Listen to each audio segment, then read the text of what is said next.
Paalala, ang kwentong inyong mapapakinggan ay R18. May mga lengguwahe at eksenang hindi angkop sa mga 18 below na tagapakinig.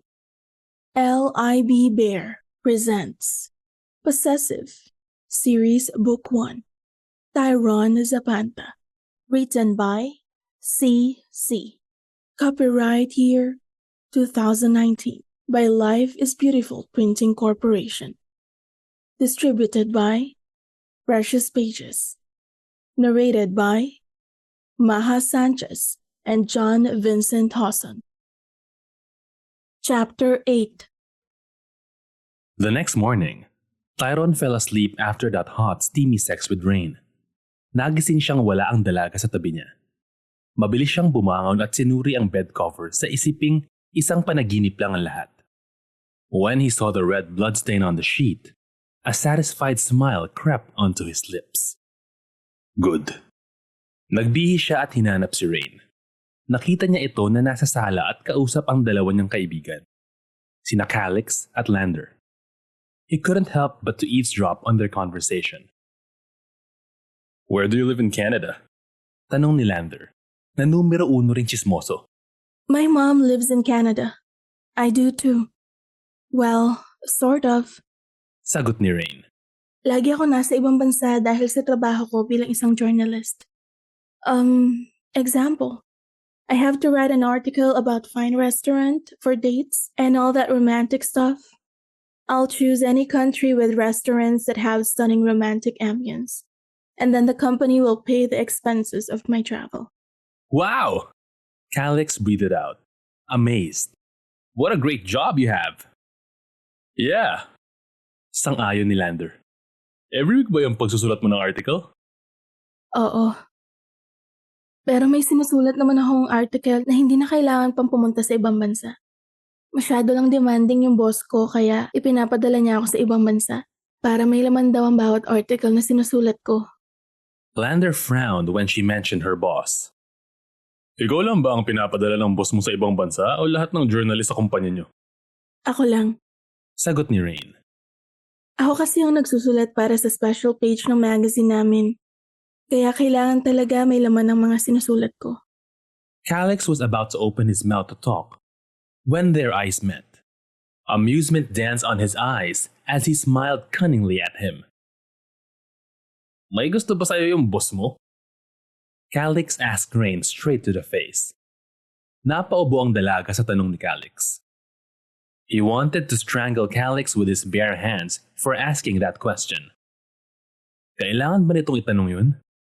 Kailangan ba nitong ipamukha sa kanya na hindi lang siya ang attracted sa dalaga? Na wala siyang pag-asa kay Raine? Okay, I'm overthinking this. Tyron waited patiently for Raine's answer. Nakakuyom ang kamay niya habang hinihintay ang sagot nito. However, that boss of hers was... He couldn't have her. Raine had already given herself to him. She's mine. Damn it.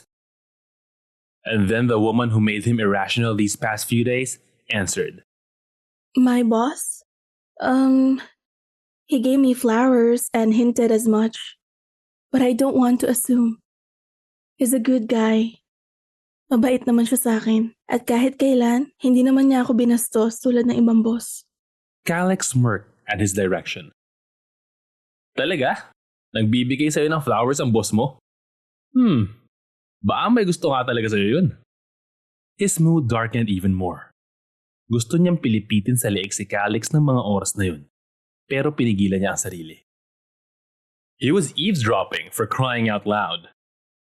Umiling-iling si Raine. Wala yun. He's just my boss. And I'm just his employee. Sa sinabing iyon ng dalaga, parang idinuyan si Tyron sa langit. His mood lightened. That was better. You have already given yourself to me. Kaya akin ka lang, Raine. Akin ka lang, he declared. Nang magising si Raine kinaumagahan, maingat siyang bumangon para hindi magising si Tyron. She tiptoed as she picked up her clothes scattered on the floor and put them on. Lumabas siya ng kwarto para kumuha ng maiinom sa kusina na makasalubong si Raine. Hey, Madam Raine. Sabi nito nang umiti pa. Sa kusina ba ang punta mo? Tumango siya. Kukuha lang sana ako ng tubig na may inom. I'll get it for you. Hintayin mo na lang ako sa sala. No, ako na. Ako na lang. Train smiled at her dazzlingly, then he went to the kitchen to get her some water. Without any choice, pumunta si Raine sa sala at umupo sa pang-isahang sofa. Minutes passed. Tyron's two friends showed up in the living room, startling her. Hindi naman takot sa mga tao si Raine, pero pagdating sa mga kaibigan ni Tyron, naiilang siya. Sino ba naman ang hindi? She'd bet her life that they could hear her screams of pleasure. That thought made her blush. Hey, The man with eyes that can be compared to the clear blue sky smiled at her. His tawny hair was unkempt. Maybe because the man kept on brushing his hair using his fingers as comb. He was handsome in a rugged way, with his dark jeans, white shirt, and leather jacket. He looked like a freaking handsome biker from hell. I'm Lander Storm. Nice to meet you. He extended his hand at her. Tinanggap ni Raine ang pakikipagkamay nito. Raine Lindizon. Pagpapakilala niya. Nice to meet you too. Nang pakawalan ni Lander ang kamay niya, ang kasama naman nitong lalaki ang nakipagkamay at hinalikan ang likod ng kamay niya. I'm called Calix Vargas. Nice to meet you, Raine Lynn Dizon. Calix Vargas had coffee-colored hair. His eyes were pitch black that they glistened. He had a friendly smile on his face. He dressed formally unlike Lander. He was downright gorgeous with his set of dimples and sweet smile. Nice to meet you too. Sabi niya na nakangiti sa kabinawi ang kamay. Umupo ang dalawang lalaki sa mahabang sofa at inumpisahan siyang i-interrogate. Para siyang nasa hot seat sa mga tanong na ibinabato nito, lalo na si Lander. May gusto ka ba kay Tyron? Alam mo bang may girlfriend na siya? Ano ba ang nararamdaman mo para sa kaibigan namin? Sunod-sunod na tanong ni Lander. Kinagat niya ang pang-ibabang labi bago sumagot. Una, may gusto ba ako kay Tyron? Oo ang sagot ko. I'm attracted to him. Pangalawa, oo. Alam ko may girlfriend siya. Umiiwas naman ako eh. Pero yun nga, hindi ko pa rin mapigilan ang sarili ko. Pangatlo, trust me, hindi ko rin alam kung anong nararamdaman ko para sa kanya. Lander eyed her like he was studying her. They say that when a guy cheats on his girlfriend, he doesn't care about his relationship with her. But in Tyron's case, that's not true. He cared for Karine until he met you. Ano bang meron ka na wala kay Karine? Tanong nito. Nagkibit balikat si Raine. I don't know. If you want to know the difference between me and Karine, then ask Tyron. I'm pretty sure he can give you a 10-page explanation on that one. Lander smirked meaningfully. Yeah? You sure about that? Parang may demonyong sumilip sa mga mata nito habang matiim na nakatitig sa kanya. Trust me when I say that Tyron can't even write a single word to differentiate you from Karine. That wasn't an insult.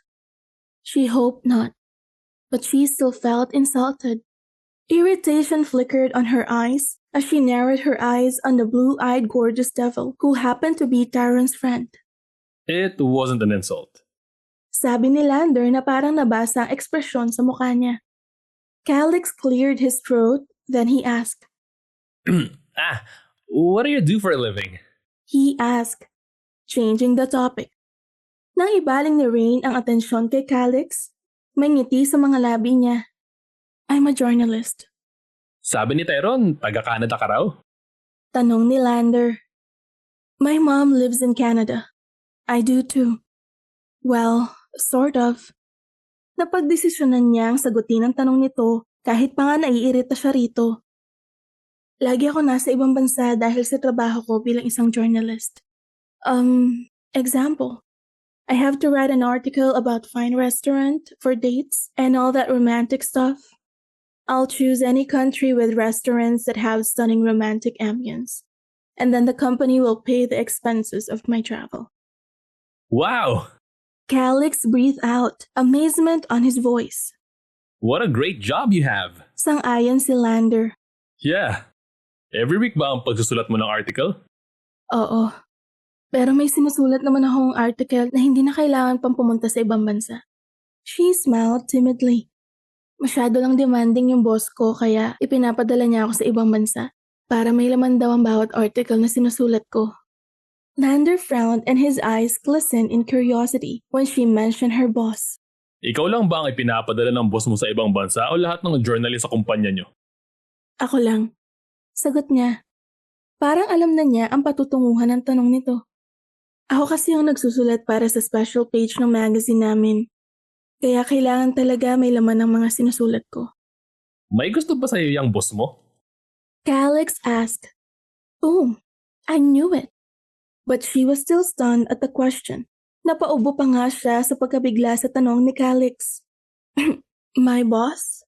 Huminga siya ng malalim. He gave me flowers and hinted as much. But I don't want to assume. He's a good guy. Mabait naman siya sa akin. At kahit kailan, hindi naman niya ako binastos tulad ng ibang boss. Dark Montero. That was the name of her boss. He was a really nice guy. Ang hindi lang niya gusto sa boss niya ay napakababaero nito. Kung magpalit ng girlfriend, mas mabilis pa yata sa pagpapalit ng necktie na suot araw-araw. Calix smirked at no one. Talaga? Nagbibigay sa'yo ng flowers ang boss mo? Baka may gusto nga talaga sa'yo yun. Umiling-iling si Raine. Wala yun. He's just my boss and I'm just his employee. Wala siyang gusto kay Dark. Oo nga at katulad niya ay isa rin itong half Filipino. Pero maliban sa nagagwapuhan siya rito, wala na. Wala siyang nararamdaman mas higit pa sa paghanga sa kagwapuhan na lagi nitong ipinagmamalaki.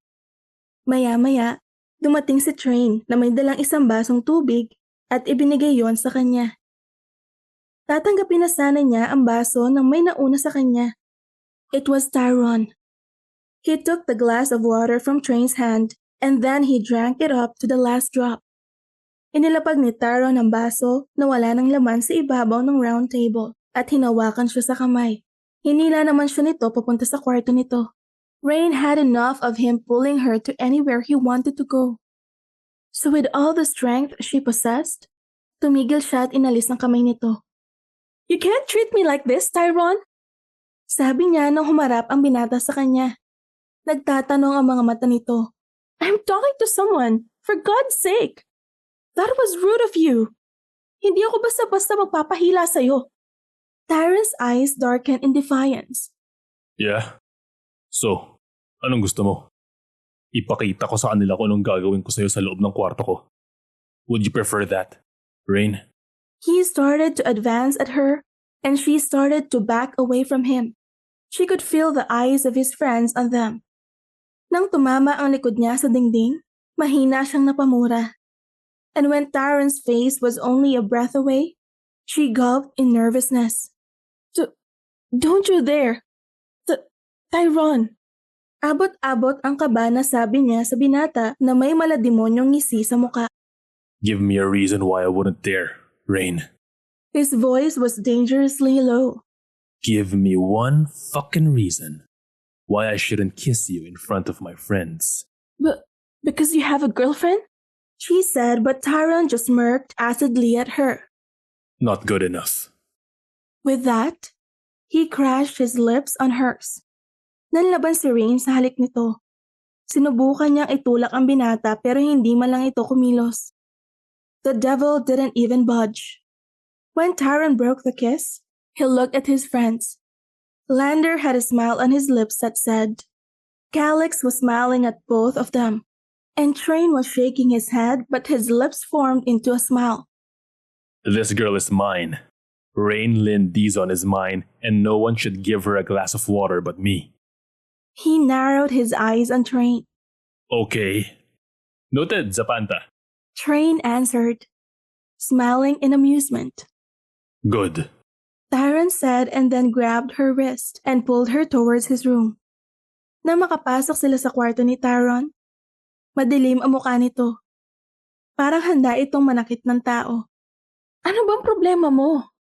What you did was rude, you know? Wala namang ginagawa yung tao maliban sa bigyan ako ng isang basong tubig. His butterscotch eyes shot daggers at her. Rude? Raine, you are mine! Raine gaped at him. Ano naman ang koneksyon nun sa ginawa mong paghalik sa akin? She glared back. And since when did I become yours? Newsflash, Tyron. I am not. The man with the butterscotch eyes and sardonic smile strode towards her. Tumigil ito sa paglapit sa kanya nang halos magkadikit na ang mga katawan nila. He put his finger on her chin and forced her to look up at him. When did you become mine? That moment when I broke your hymen and penetrated the heart of your femininity. I branded you as mine, Raine. I'm not yours, Tyron! Sigaw niya sa sobrang galit na nararamdaman. Gago ka pala eh! Nakakalimutan mo na ba na may girlfriend ka na? Leche! Huwag akong paglaruan mo! Nanlilisik ang mga mata na sinalubong niya ang tingin nito. Hindi porke nakuha mo na ang pagkababae ko. Sa'yo na ako. Do I have to remind you that I live in Canada where a virgin woman is a myth? Walang pakialam ang kalalakihan doon kung virgin ka man o hindi. As long as mapapaligaya mo sila, okay lang. Kaya wag mong gamitin yung virginity na yan. Tyron roughly pinned her on the nearest wall and crashed his lips on hers.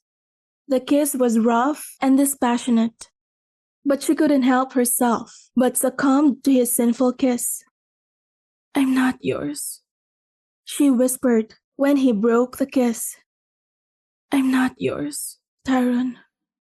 You are mine, Raine. Ipinilig niya ang ulo at naguguluhan tumingin dito. What's wrong with you? Let me go, Tyron. He breathed out and then he caressed her face. No. This is the first time I've felt this way towards a woman, Raine. This is the first time that I want to own someone.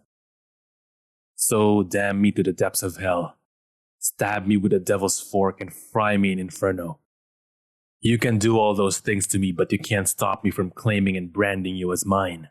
Hindi makapaniwalang tumingin si Raine sa mga mata ng binata. Tyron, she breathed in. We just met. You can't possibly feel. Fuck the days and fuck the time. It doesn't matter to me. It does to me.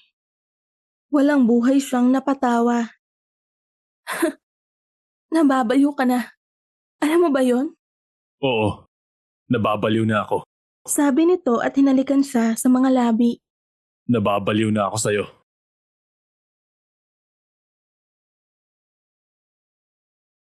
Chapter 9.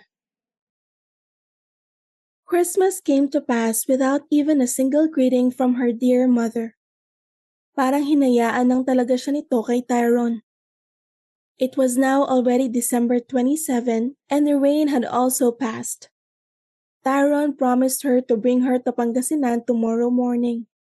Speaking of that possessive lunatic, Tyron entered his room and strode with confidence towards her. Napakunot ang noon ni Raine nang may inilapag si Tyron na kulay itim na gown sa ibabaw ng kama. The dress was breathtaking. Whoever designed it must have been blessed by God. Tiningnan ni Raine ang damit na para bang may laso na nakakapit doon. Kahit nagustuhan niya ang damit, still, ayaw niyang suotin yun. Ang isiping na hawakan niya ni Tyron, nagiinit na ang pakiramdam niya. Nagtaas siya ng tingin sa binata. Ano naman ang gagawin ko dyan? Tanong niya na ang tinutukoy ay ang damit na inilapag nito sa kama. Tyron looked at her like she was the dumbest person on earth. Sweetheart, that dress was designed by the world's finest fashion designer, Vienna Sugon. Wear it. We're going to attend a charity ball tonight. Raine looked at Tyron, who she considered a man from hell. I'm not going to that charity ball. Sabi niya sa matigas na boses. Hindi ako mahilig umattend sa mga ganong gatherings. Pumunta ka mag-isa. I'll rather sleep. Tinaasan niya ito ng kilay. And please, don't call me sweetheart. Tyron heaved a deep sigh. Ah, that charity ball is for battered children and women. Akala ko ba ang mga babae ay tinutulungan ng mga kabaro nila? Saka kapag sumama ka sa akin, I might donate 1 or 2 million to charity. Her face grinned. Alam talaga ng lalaking ito kung paano siya mapapasunod. She was not a strong supporter of charity balls. Pero kapag may pagkakataong iniimbitahan siya sa mga ganoong event sa Canada, hindi siya tumatanggi. She even donated money to charity sometimes. And Raine couldn't believe that Tyron's donation to this charity relied on her. Nakakairita talaga ang lalaking ito. Ginagamit pa talaga ang charity para sumama siya. Are you blackmailing me? Tanong niya habang masama ang tingin dito. Kung yan ang tawag mo sa imbitasyon ko, then yeah, I am blackmailing you. He said with a shrug. Anyways, dress up. Napunta ang tingin ni Raine sa orasan na nasa nightstand. It was already 6 p.m. She sighed as she silently accepted the invitation. Ano oras ba tayo aalis? Tyron's eyes glistened in triumph. Masayang masaya ito at pumayag siyang sumama. 7:30. Okay. Tumayo si Raine at kumuha ng tuwalya sa closet nito. Lumayas ka na dahil mag-aayos ako. I don't want to look like shit in that charity ball. Tyron smirked. Then it felt like lightning hit her heart when he pressed his lips on hers. Nagulat siya sa ginawa nito kaya hindi siya nakapag-react hanggang sa pakawalan nito ang mga labi niya. Raine could still hear the thundering beat of her heart as Tyron walked towards the door and left the room. Napahawak siya sa puso niya na parang gustong kumawala sa kanyang dibdib. Saka yun pinakalma. Shit! Come on, heart. Don't betray me. I already tied and caged you. All you have to do is to stay still. Hindi niya hahayaang makawala sa kulungang kinalalagyan yun ang kanyang puso. Raine forbade her heart to beat for that man. Pumasok si Raine sa banyo at naligo. She took her time cleaning herself. She used a cherry-scented body wash. Nang makalabas ng banyo, the clock struck 7 p.m. She only had 30 minutes to make herself beautiful. Isinuot niya ang damit na ibinigay ni Tyron at tinignan ang kanyang hitsura sa salamin. The gown hugged her curves perfectly. It even emphasized her medium-sized breast and her small waistline. Maganda ang damit, but it was suited for conservative women. The pencil-cut gown was turtlenecked and had transparent long sleeves. The gown covered her body from the neck down to her toes. Napailing-iling siya. What kind of a dress was this? Maganda pero para naman siyang madre kapag suot yun. Raine walked closer to the mirror as she pulled her hair in a perfect bun. Some strands of her hair cascaded on her nape. Hinayaan lang niya ang mga nalaglag na buhok at inayos ang pagkakabanyon. A small smile appeared on her lips when Raine saw that the cascading strands of her hair on her nape had a dark blue color.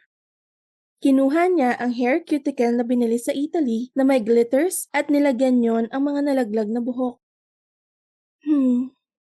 Pretty, sabi niya sa sariling refleksyon.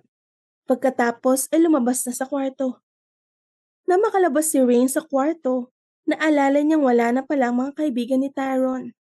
Umalis na ang mga ito pagkatapos ng Pasko.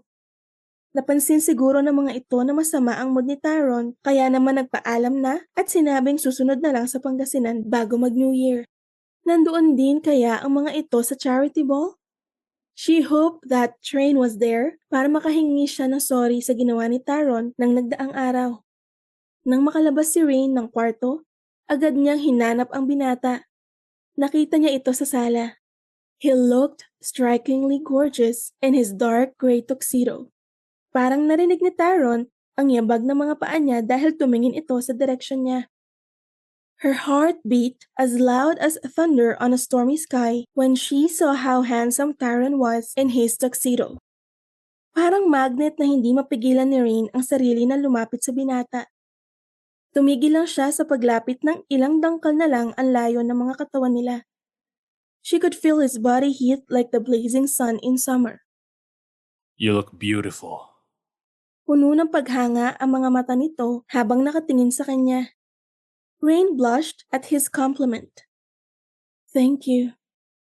Inabot niya ang necktie nito at inayos yon. There. She patted his chest. Perfect. Tyron grinned in delight.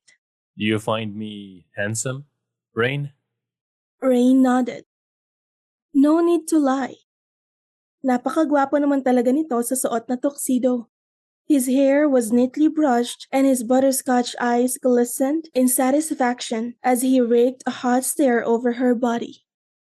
Beautiful dress. Komento ni Tyron. Raine rolled her eyes. Beautiful? Tyron, tingnan mo nga ang damit ko. Para akong madre sa suot ko. A satisfied smile appeared on his lips. Dapat lang natakpan ng lahat ng parte ng katawan mo na makakakuha ng atensyon ng kalalakihan sa charity ball. Ako lang ang pwedeng makakita sa katawan mo. He snaked his hands around her waist and pulled her to him, pressing her breast on his chest. It's for my eyes only. Understand? Raine fought her eyes not to roll.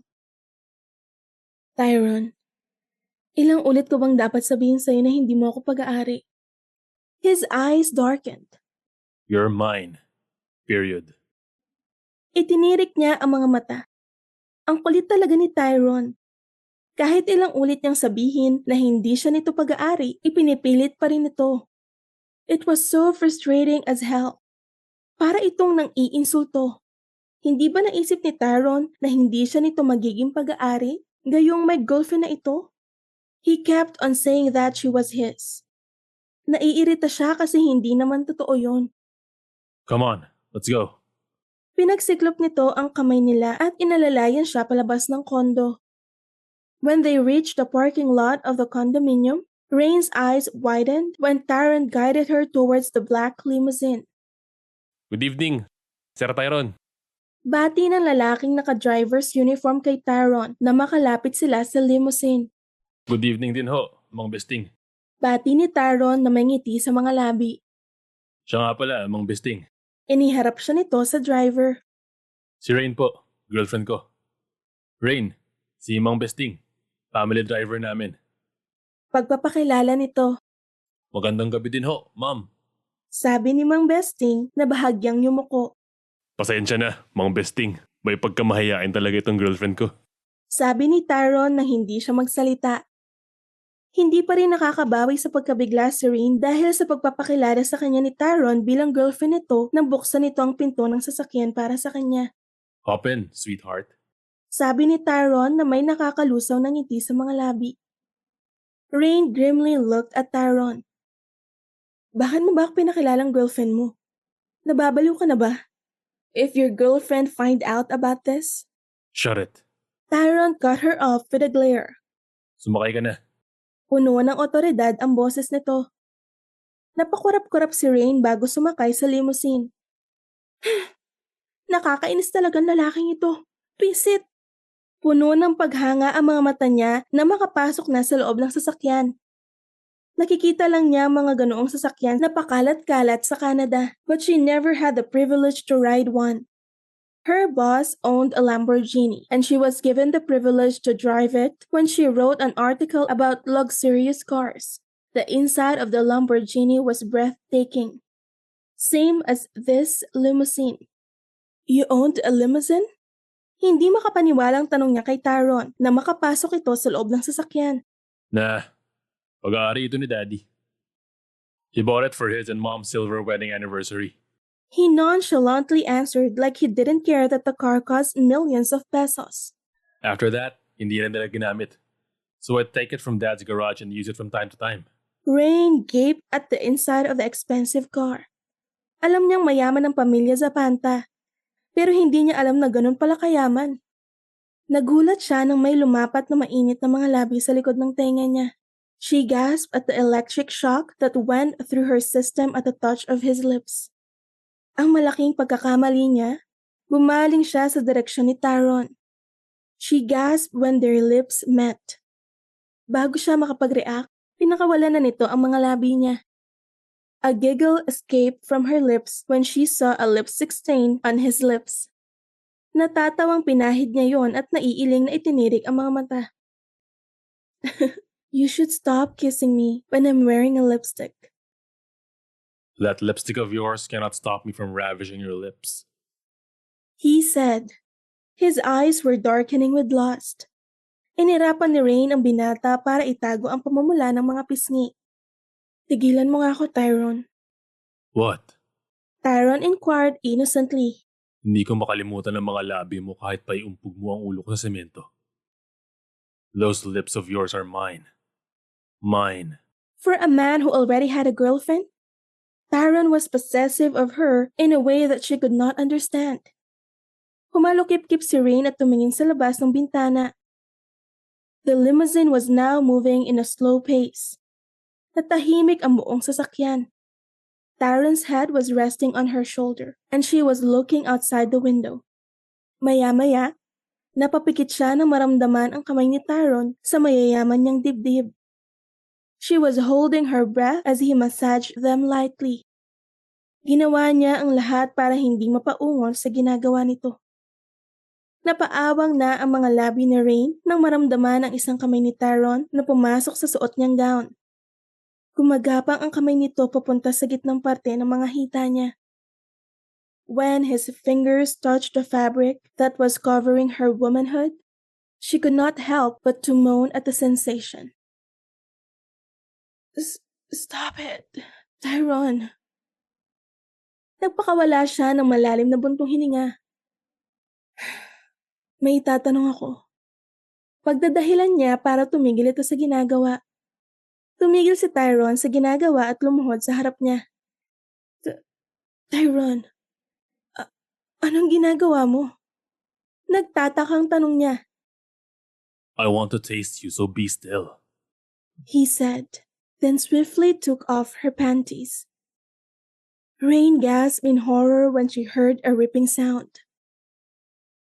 Please tell me you didn't rip off my panties. Tyron looked up. Amusement was visible on his butterscotch eyes. Then I didn't. Napamaang siya.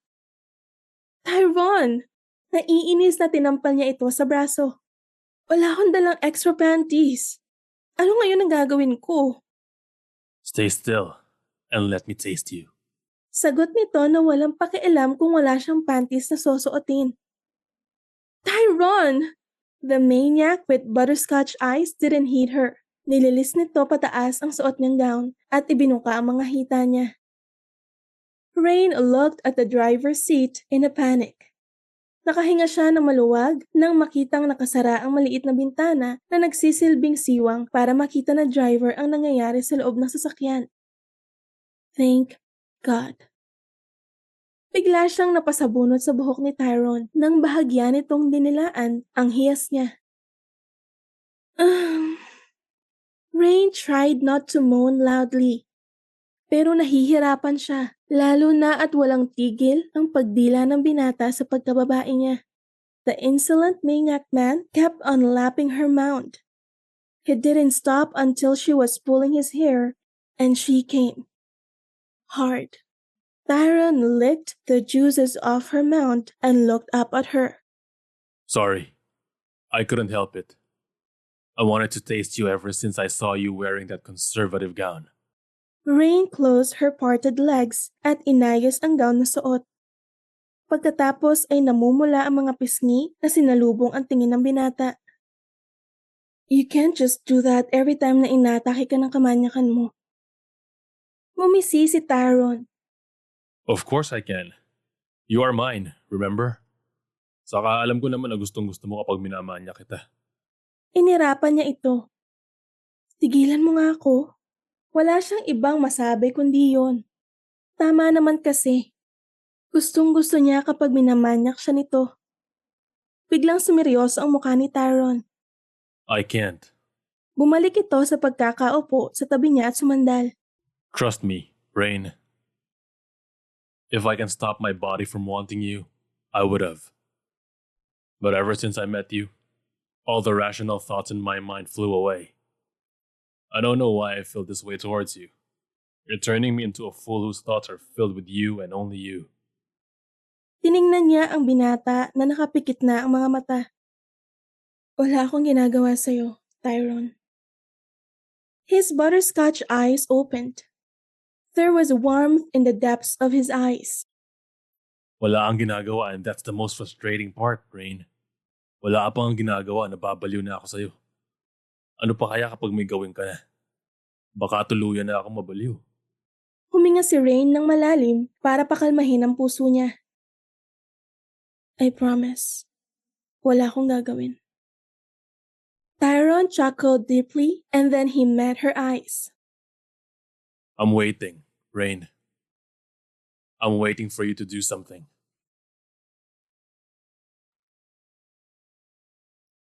Chapter 10. I'm waiting, Raine.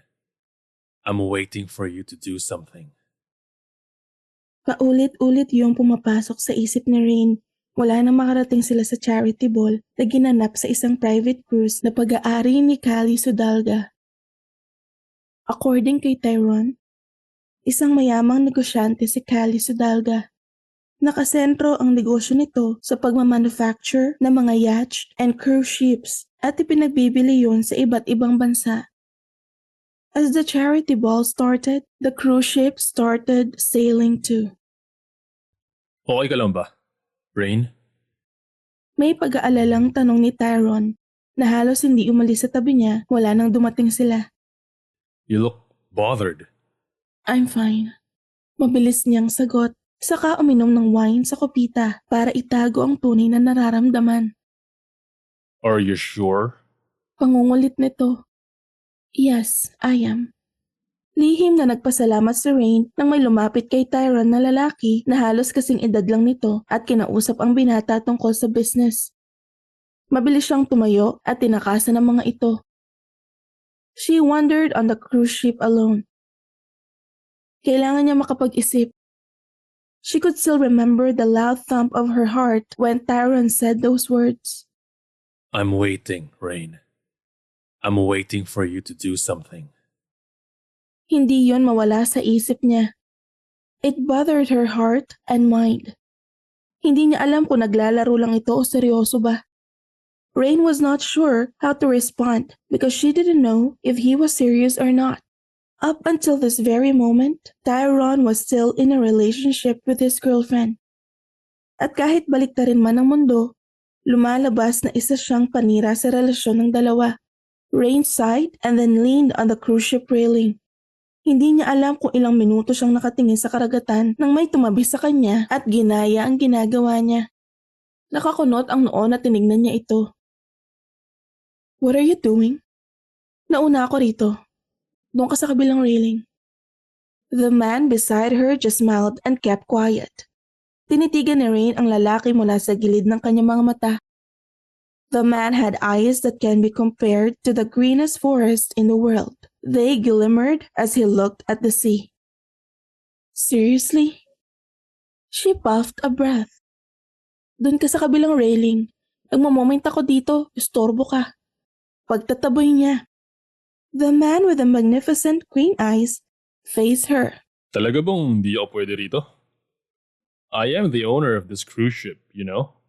Raine gasped audibly at the news. What? Ikaw si Calix Sudalga? Ang host ng charity ball? The man nodded. Yes, I'm flattered that a pretty woman like you knows my name. This guy has a sly tongue. Yeah, Tyron Zapanta told me. Sagot niya nang nakangiti. Tyron Zapanta? Tumaas ang isang kilay nito. Are you Raine Dizon? Tyron's date for tonight? Nag-iwas siya ng tingin. Shucks! Hindi na talaga magtataka si Raine kung aabot ang balita sa girlfriend ni Tyron na may kinalolokohan itong babae.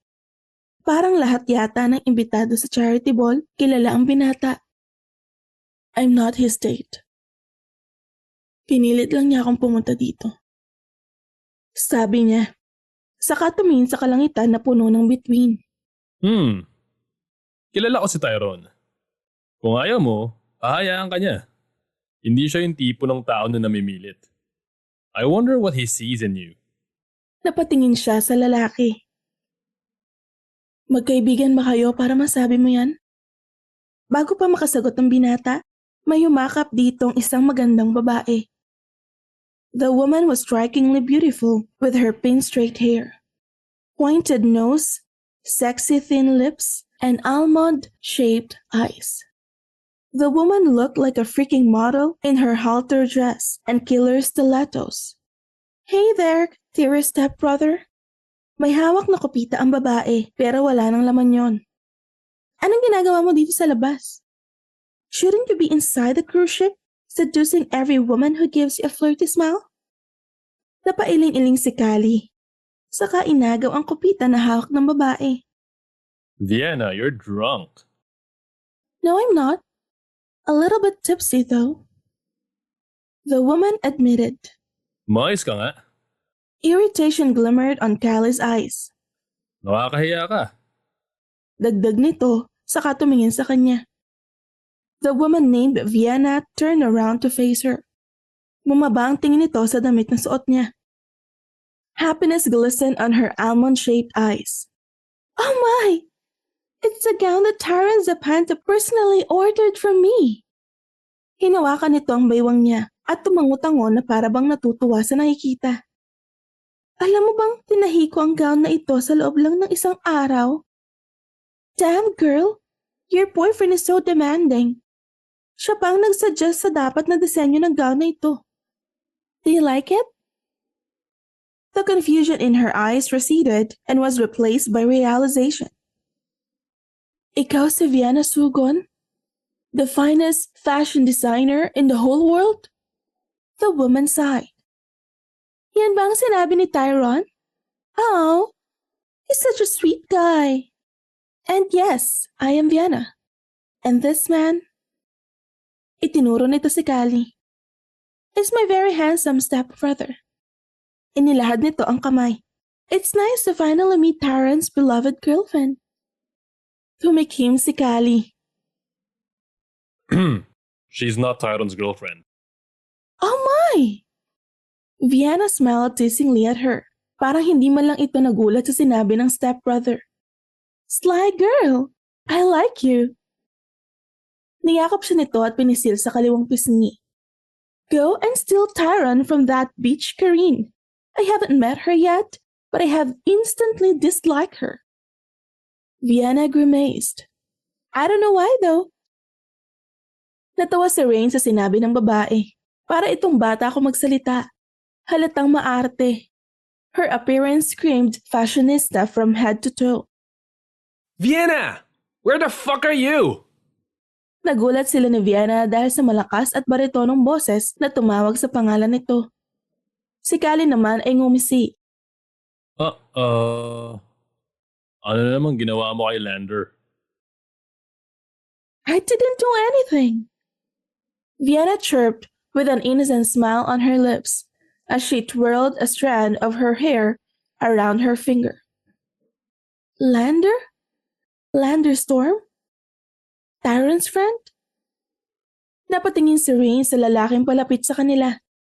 It was none other than the man who had eyes that can be compared to the clear blue sky. Madilim ang mukha nito habang nakapako ang tingin sa babaeng katabi niya.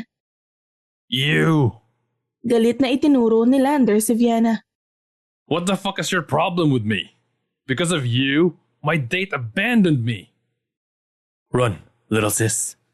Bulong ni Callie kay Vienna, saka ito lumapit sa kanya at hinawakan siya sa siko. Come on, bumalik na tayo sa loob. Baka dumanak pa ang dugo, madamay pa tayo. Napatingin si Raine kay Vienna. Her childlike expression was replaced by a venomous vixen. Matatalim ang mga mata nito habang nakatingin kay Lander na parabang sasabog na rin sa galit. Parang ang kailangan na nilang umalis at iwan ang dalawa.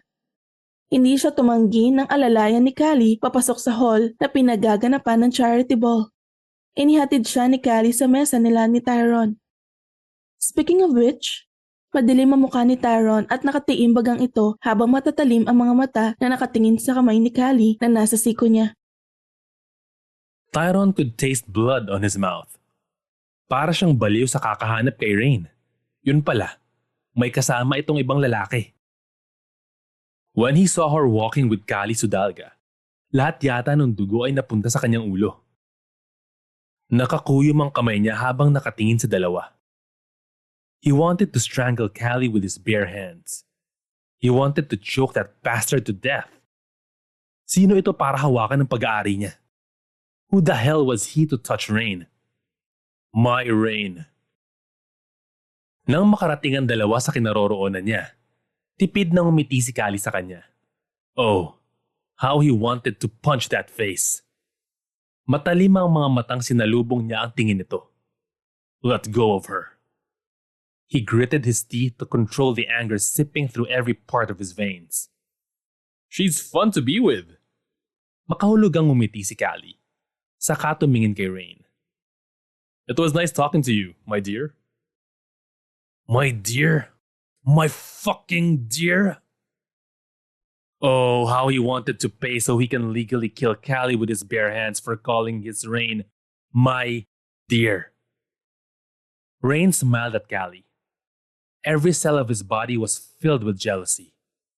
That smile! Raine never smiled at him like that. Gusto niya suntukin ang ngiti sa mga labi ni Callie Sudalga. Kahit pa nga matatawag niya itong kaibigan, wala siyang pakialam. The green monster called jealousy was eating all the rational thoughts left in his brain. It was nice talking to you too. Nakangiting sabi ni Raine. Tumango sa kanya si Callie bilang pamamaalam. Saka sila iniwan ni Raine. He bitterly glared at the woman who introduced him to that green monster that was now dwelling on every fiber of his being. Tyron, Humarap si Raine sa kanya. I was on the... Hindi na niya pinatapos ang sasabihin nito.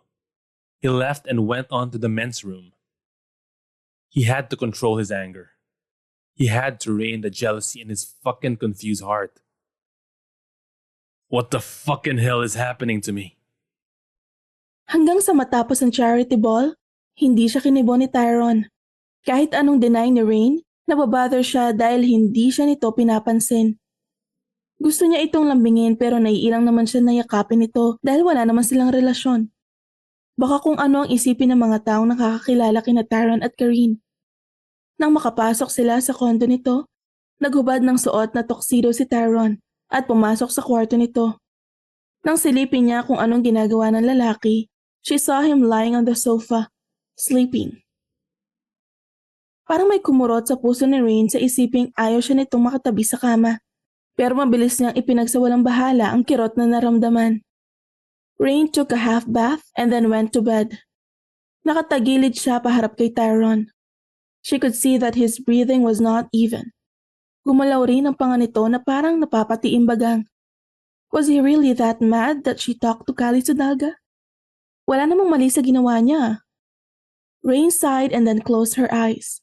Bahala si Tyron sa buhay nito. Bukas, pupunta na siya sa Pangasinan. Sa wakas, hindi na niya ito makikita lagi. Kinabukasan, na magising si Raine, wala na si Tyron. Nang hanapin niyang binata, si Mang Besting ang nakita niya sa sala. Mang Besting? Tumingin sa kanya ang family driver ng Zapanta. Ma'am Raine, magandang umaga sa inyo. Good morning din po. Tiningnan niya ang kabuuan ng kondo at hinanap si Tyron. Nakita niyo po ba kung nasaan si Tyron? Ma'am, umalis po si Sir Tyron papunta sa Boracay. Sinundan po si Ma'am Karine. Inihabilin po sa akin na ipag-drive ko raw kayo papunta sa Pangasinan. It felt like her heart had been mowed over by a 16-wheeler truck at what she heard. Her heart was crushed and felt like crying. Pero pinagalitan ni Raine ang sarili. Hindi siya dapat umiyak. Alam niyang mangyayari yon. Nagulat nga siya at medyo natagalan. Sabi ko na nga ba? Pinaglalaroan lang ako ng lalaking yun. Para usan lang niya ako habang wala pang girlfriend niya.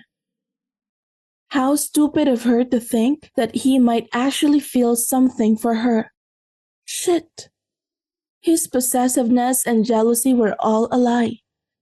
O baka gawa-gawa lang yon ng ambisyosa niyang imahinasyon. Magbibihis lang po ako, Mang Besting, at aalis na po tayo. Sabi niya, Hindi ka po ba mag-aagahan? tanong ni Mang Besting. Ibinilin po kasi ni Sir Tyron na mag-agahan ka raw. Umiling siya. Wala akong gana. Pumasok na si Raine sa kwarto at nang lumabas ay nakapagbihis na. Dala na niya ang luggage niya. Halika na po, Mang Besting. Sabi niya sa driver. Pumunta na po tayo sa Pangasinan. Tumango ang butihing driver. Ito na ang humila sa malaking luggage niya na digulong, papunta sa parking lot. Napangiwi si Raine nang makitang limousine ang sasakyan niya papunta sa Pangasinan. Wala po bang ibang sasakyan na pag-aari si Tyron? Parang nakakailang naman itong sasakyan na ito. Wala po, ma'am. Pinagbuksan siya nito ng pinto. Sakay na po kayo, ma'am. Nag-text na po ako kay Ma'am Marian na paalis na tayo. Tumango si Raine at napilitang sumakay sa limousine. When the car started moving, her mind drifted off to Tyron who was now in Boracay with his beloved girlfriend. Baka naglalandian ng dalawa at pinagsasaluhan ang init ng katawan. A lone tear escaped from her eye. Mabilis niyang pinahid yun. Fuck! Gaga kasi siya. Hindi niya namalayang nakatakas pala ang kanyang puso sa kulungan na pinaglagyan niya at ngayon, nauhulog na yon para kay Tyron. Ang masakit, wala roon ang binata para saluhin ang nauhulog niyang puso. Tyron thanked all the saints he knew when his phone rang. May dahilan siya para umalis sa tabi ni Karine. He went to Boracay to talk to Karine, but he never got the chance. When Karine saw him, kaagad siya nitong hinalikan. Panay na ang lambing na magbalikan sila ulit. Kaya naman laking pasasalamat niya nang tumunog ang kanyang cellphone. Teka lang. Dumistansya siya kay Karine saka sinagot ang tawag. Hello, Mom. Hello, Tyron? She chirped from the other line. Tumawag ako para ipaalam sa'yo na nag-text na si Besting at sinabing on the way na sila ni Raine papuntang Pangasinan. Okay. Thanks, Mom. Welcome, anak. Iyon lang at pinatay na nito ang tawag. Hindi pa nga tuluyang na ibababa ni Tyron ang cellphone. Yumakap agad si Karine sa kanya. Maingat niyang inalis ang braso ng dalaga na nakayakap sa leeg niya at seryosong humarap dito. Karine, I have an important matter to discuss to you. Ano naman yun? Tumaas ang kilay nito. Maghiwalay na tayo. Ayoko nang makipagbalikan sa'yo.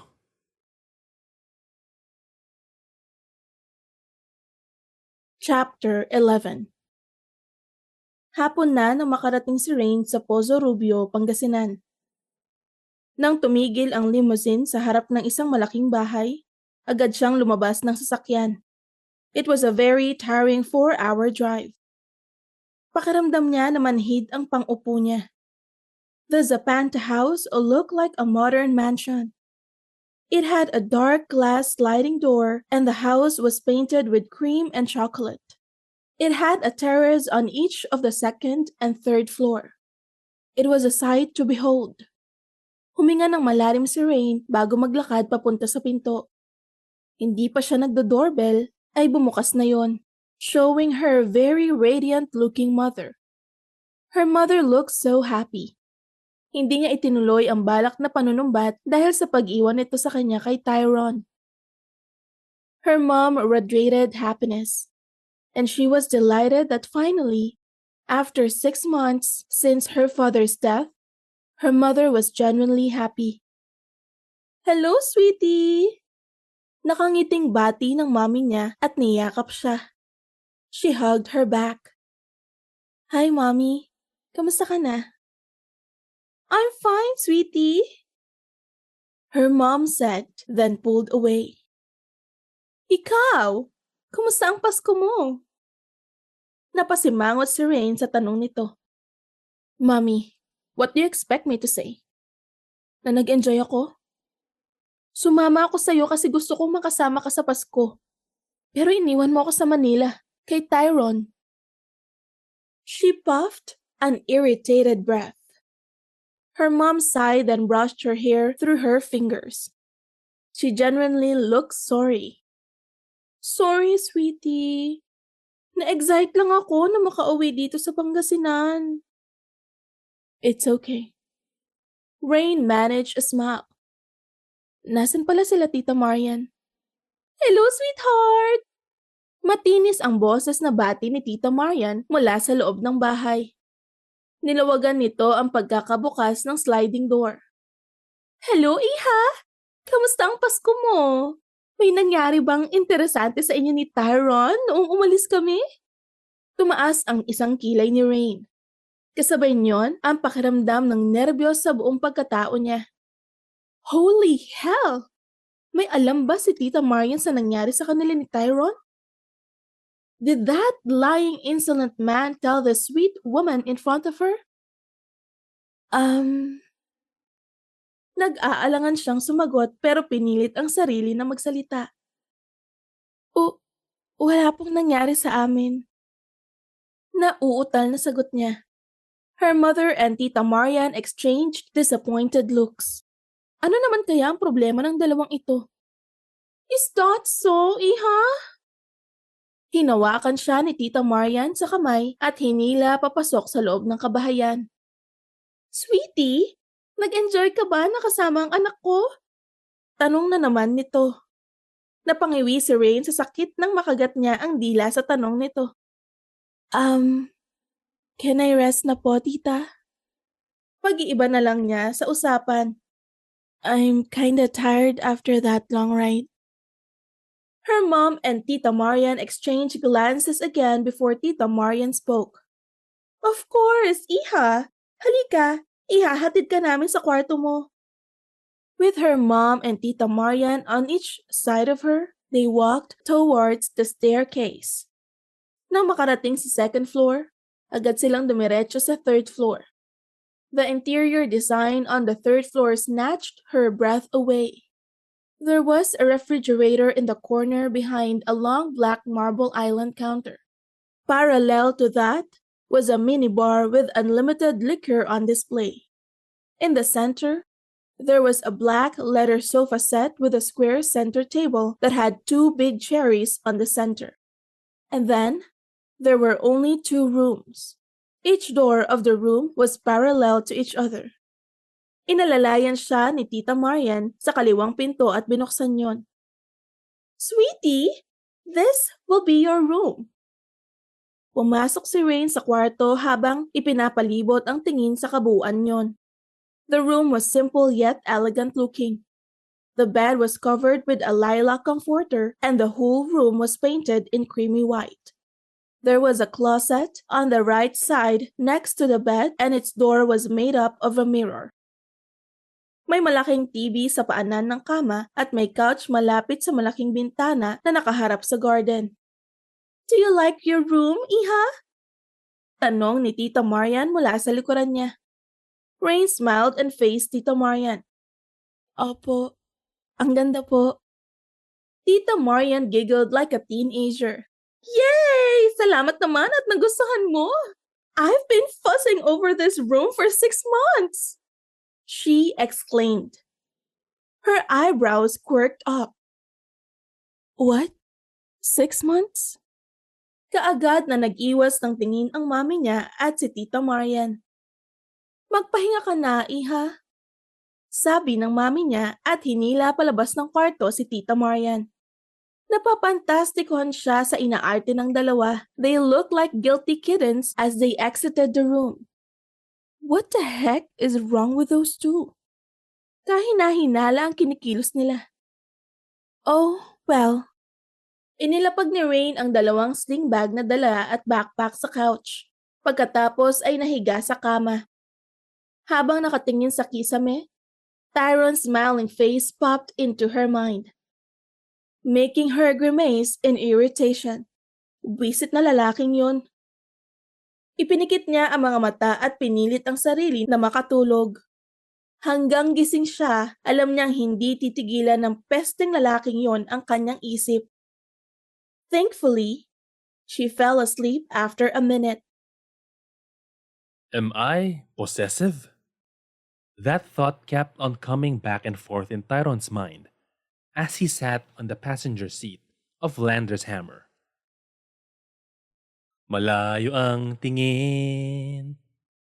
Kanta ni Calix na nasa backseat ng hammer ni Lander. Hindi niya ito pinansin at tumingin lang sa dinadaanan nila. Malayo ang tingin. Ulit na kanta ni Calix. Hindi malayo ang tingin niya, Calix. Sabi ni Train na nakangisi. Nakatingin siya sa napakagandang tanawin sa dinaraanan natin. Puno ng sarkasmo ang boses nito.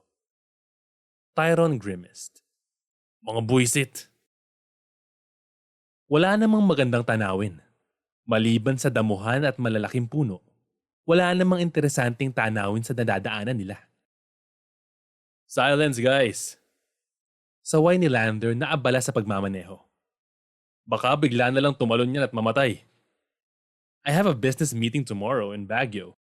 Ayokong makancel yun sa paikipaglamay at paglilibing sa baliw na to. Siya ang tinutukoy nito. Hindi pinansin ni Tyron ang mga baliw niyang kaibigan.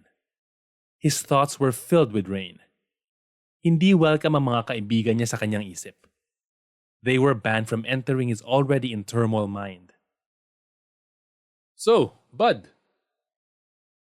His Russian friend, Raine, drawled. Anong nangyari sa lakad mo sa Boracay? Did it go well or was it a miss? Nagpakawala siya ng isang malalim na hininga at ipinakita rito ang mamula-mula niyang pisngi. Ano sa tingin niyo ang nangyari? Kitang-kita niya na pinipigil ng mga kaibigan ang tumawa nang makita ang namumula niyang pisngi. Morons! Calix breathed out a chuckle. Did she slap you in public? Yeah, man. Lander snickered. Did she slap your ego too? Tyron rolled his eyes. Fuck off, you three. Train let out a short laugh. So, what are you going to do now? Easy. Komportableng sumandal si Tyron sa passenger seat at ipinikit ang mga mata habang may inosenteng ngiti sa kanyang mga labi. I'm going to snatch her heart and put it beside me. What the hell, man? Calix faked a shock. Baka naman mamatay si Raine sa binabalak mo. Snatch her heart? Grabe ka naman, Tyron.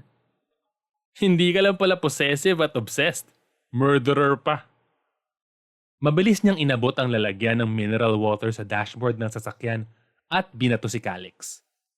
He crossed his arms over his face kaya ang mga braso nito ang tinamaan. Fuck off, Calix. Calix just laughed heartily. I can't do that, bud. I'll be with you for a week. So keep calm and love Calix. Naiiritang itinirik ni Tyron ang mga mata. How did he end up being friends with this lunatic? Same with Lander and Train. Mga kasapi ang tatlo sa lunatic men's club. Mabuti na lang at hindi siya kasapi sa club na yun. It had been 2 days since Raine arrived in Pangasinan. It was now December the 29th. She was downright happy that Tyron hadn't shown his face. Sa 3 araw na yon, nakapunta na siya sa Manawag, sa Isabela, at dumalo sa 2 party. They were invited to Auntie Charita's, Tita Marian's cousin, the party, and Mario's, Tita Marian's nephew, wedding. Now, they were preparing to go to Baguio. Magsisimba sila sa Pink Sister at mamamasyal pagkatapos. Thankfully, hindi sila sumakay sa limousine. They used a simple white van. 10 silang lahat kaya naman puno ang van. Siya at ang mami niya, sina Tita Marian at Tito Tim. Ang kapatid ni Tita Marian, na si Tita Charita at ang asawa nitong si Tito Gabi. Pagkatapos ang pinsan ni Tita Marian na si Tita Tess, si Tita Neni na dumating lang kahapon galing Hawaii, at si Tita Shane. Ang pansampu ay si Mang Besting, ang driver nila. As they drove to Baguio, the oldies in the back seat kept chatting and laughing. She was on the passenger seat. She tuned them off and plugged an earphone on her ears. She listened to different songs in her playlist as they drove to Baguio. It wasn't a long drive. Maaga silang nakarating sa Pink Sister. Inayos niya ang cardigan na suot bago lumabas ng sasakyan. Oo nga at nakangiti ang haring araw pero malamig pa rin ang simoy ng hangin. Maliban kay Mang Besting, lahat sila ay pumasok sa Pink Sister Church. After a minute of praying, naramdaman niyang siniko siya ng mami niya. Raine looked at her mother questioningly. Yeah? She said in a low voice. Nakikita mo yon? Tanong nito sabay turo sa box na nasa gilid. You can write whatever you want on the paper and put it in that box. Tapos, kung ano man ang kahilingan mo, ipagdarasal yon ng mga madre para matupad. Gusto niyang matawa sa sinabi ng mami niya. May ganun pala? Well, why not? Wala namang mawawala sa kanya kung susubukan niya. Raine excused herself and went to the box. May available na ballpen at papel doon. She looked at the paper blankly. Ano bang kahilingan ang gusto niyang matupad? Parang wala naman eh. But even though she had no wish to pray for, her hand had a mind of its own. Nagumpisa siyang magsulat sa papel at napailing-iling sa isinusulat. Dear God, I know I have sinned. I know that this may be too much, but please help me. I know that he's now busy with his girlfriend, so I am asking you to teleport him to my side. I know it's impossible. So, yeah. Thanking you in advance. Raine. Inihulog niya ang papel sa box kasabay ng donation. Naiiling na napapangiti si Raine sa isinulat. Bumalik siya sa kinauupuan niya. Tita Marian touched her shoulder and asked, Anong hiniling mo? Napatingin si Raine sa ginang na maituturing niyang Santa sa kabaitan na ipinapakita sa kanila habang nasa bahay sila nito. Ayokong i-share. Baka mausog ang kahilingan ko. Biro niya. Tita Marian giggled, then her face turned somber. Humiling din ako. Sana matupad. Sabi nito habang titig na titig sa kanya. Napakunot noo si Raine sa uri ng pagkakatitig nito. It was like she was yearning for something and she was a vital part for that something to happen. Bago pa niya maitanong ang ginang, nagumpisa na ang mass. She sighed and then she focused all her attention on the priest. Nearly an hour later, natapos na rin ang misa at ngayon, kumakain na sila sa Baguio Plaza Hotel. The oldies kept on talking and laughing. Hindi naman siya makarelate sa pinag-uusapan ng mga ito. She tuned them off and concentrated on her plate. After lunch, they went to SM Baguio to shop. Pagdating doon, they spread by pairs. Napagkasunduan nila na magkita-kita na lang sa isang restaurant. Kasama niya ang mami niya at si Tita Marian.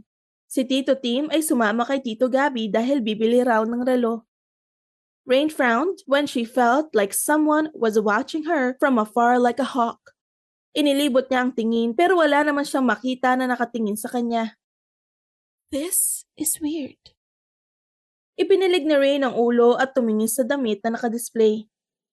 When she neared the fitting room, like a speed of lightning, may humawak sa kamay niya at hinila siya papasok sa fitting room. Raine gasped in shock and fear. She roamed her eyes around the fitting room in panic. And then, butterscotch eyes held her gaze. Halos lumawa ang mga mata niya sa nakita. It couldn't be.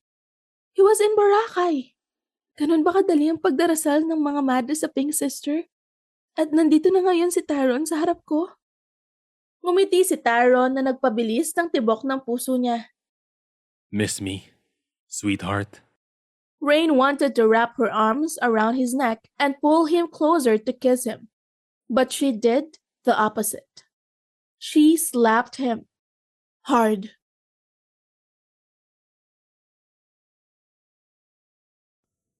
Chapter 12. Raine's heart nearly jumped out of her ribcage when she saw Tyron waiting for them at the Chinese restaurant. Komportable itong nakaupo at matalim ang tingin sa kanya. Inirapan niya ang binata at nagiwas ng tingin. After that incident in the fitting room, she was fuming mad at the insolent lying cheating devil. Iniwan niya ito sa fitting room na nagpupuyo sa galit. How dare he scared her like that? Peste, nakakabisit. Parang paglalaroan na naman siya nito. Raine pretended as if she didn't see Tyron in the fitting room. Umarte siyang normal habang kasama ang mami niya at si Tita Marian. Oh, it's Tyron!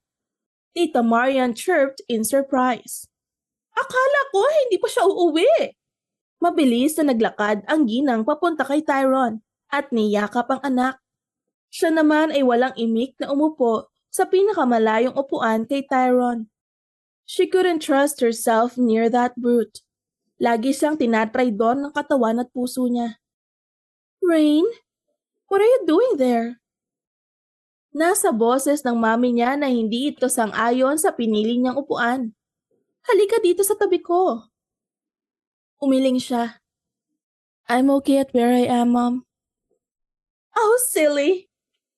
Hinawakan siya ni Tita Marian sa kamay at sapilitang hinila papunta sa upuan sa tabi ni Tyron. She forced her to sit beside Tyron. There! Dapat lagi kayong magkatabi. Tita Marian giggled, then looked at her mother. Aren't they cute together? Her mother giggled like a teenager. You don't say.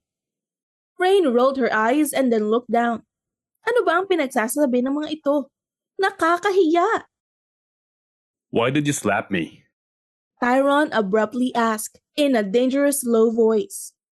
Raine put the back of her hand over her mouth and then she replied, You deserve that slap. No, I don't.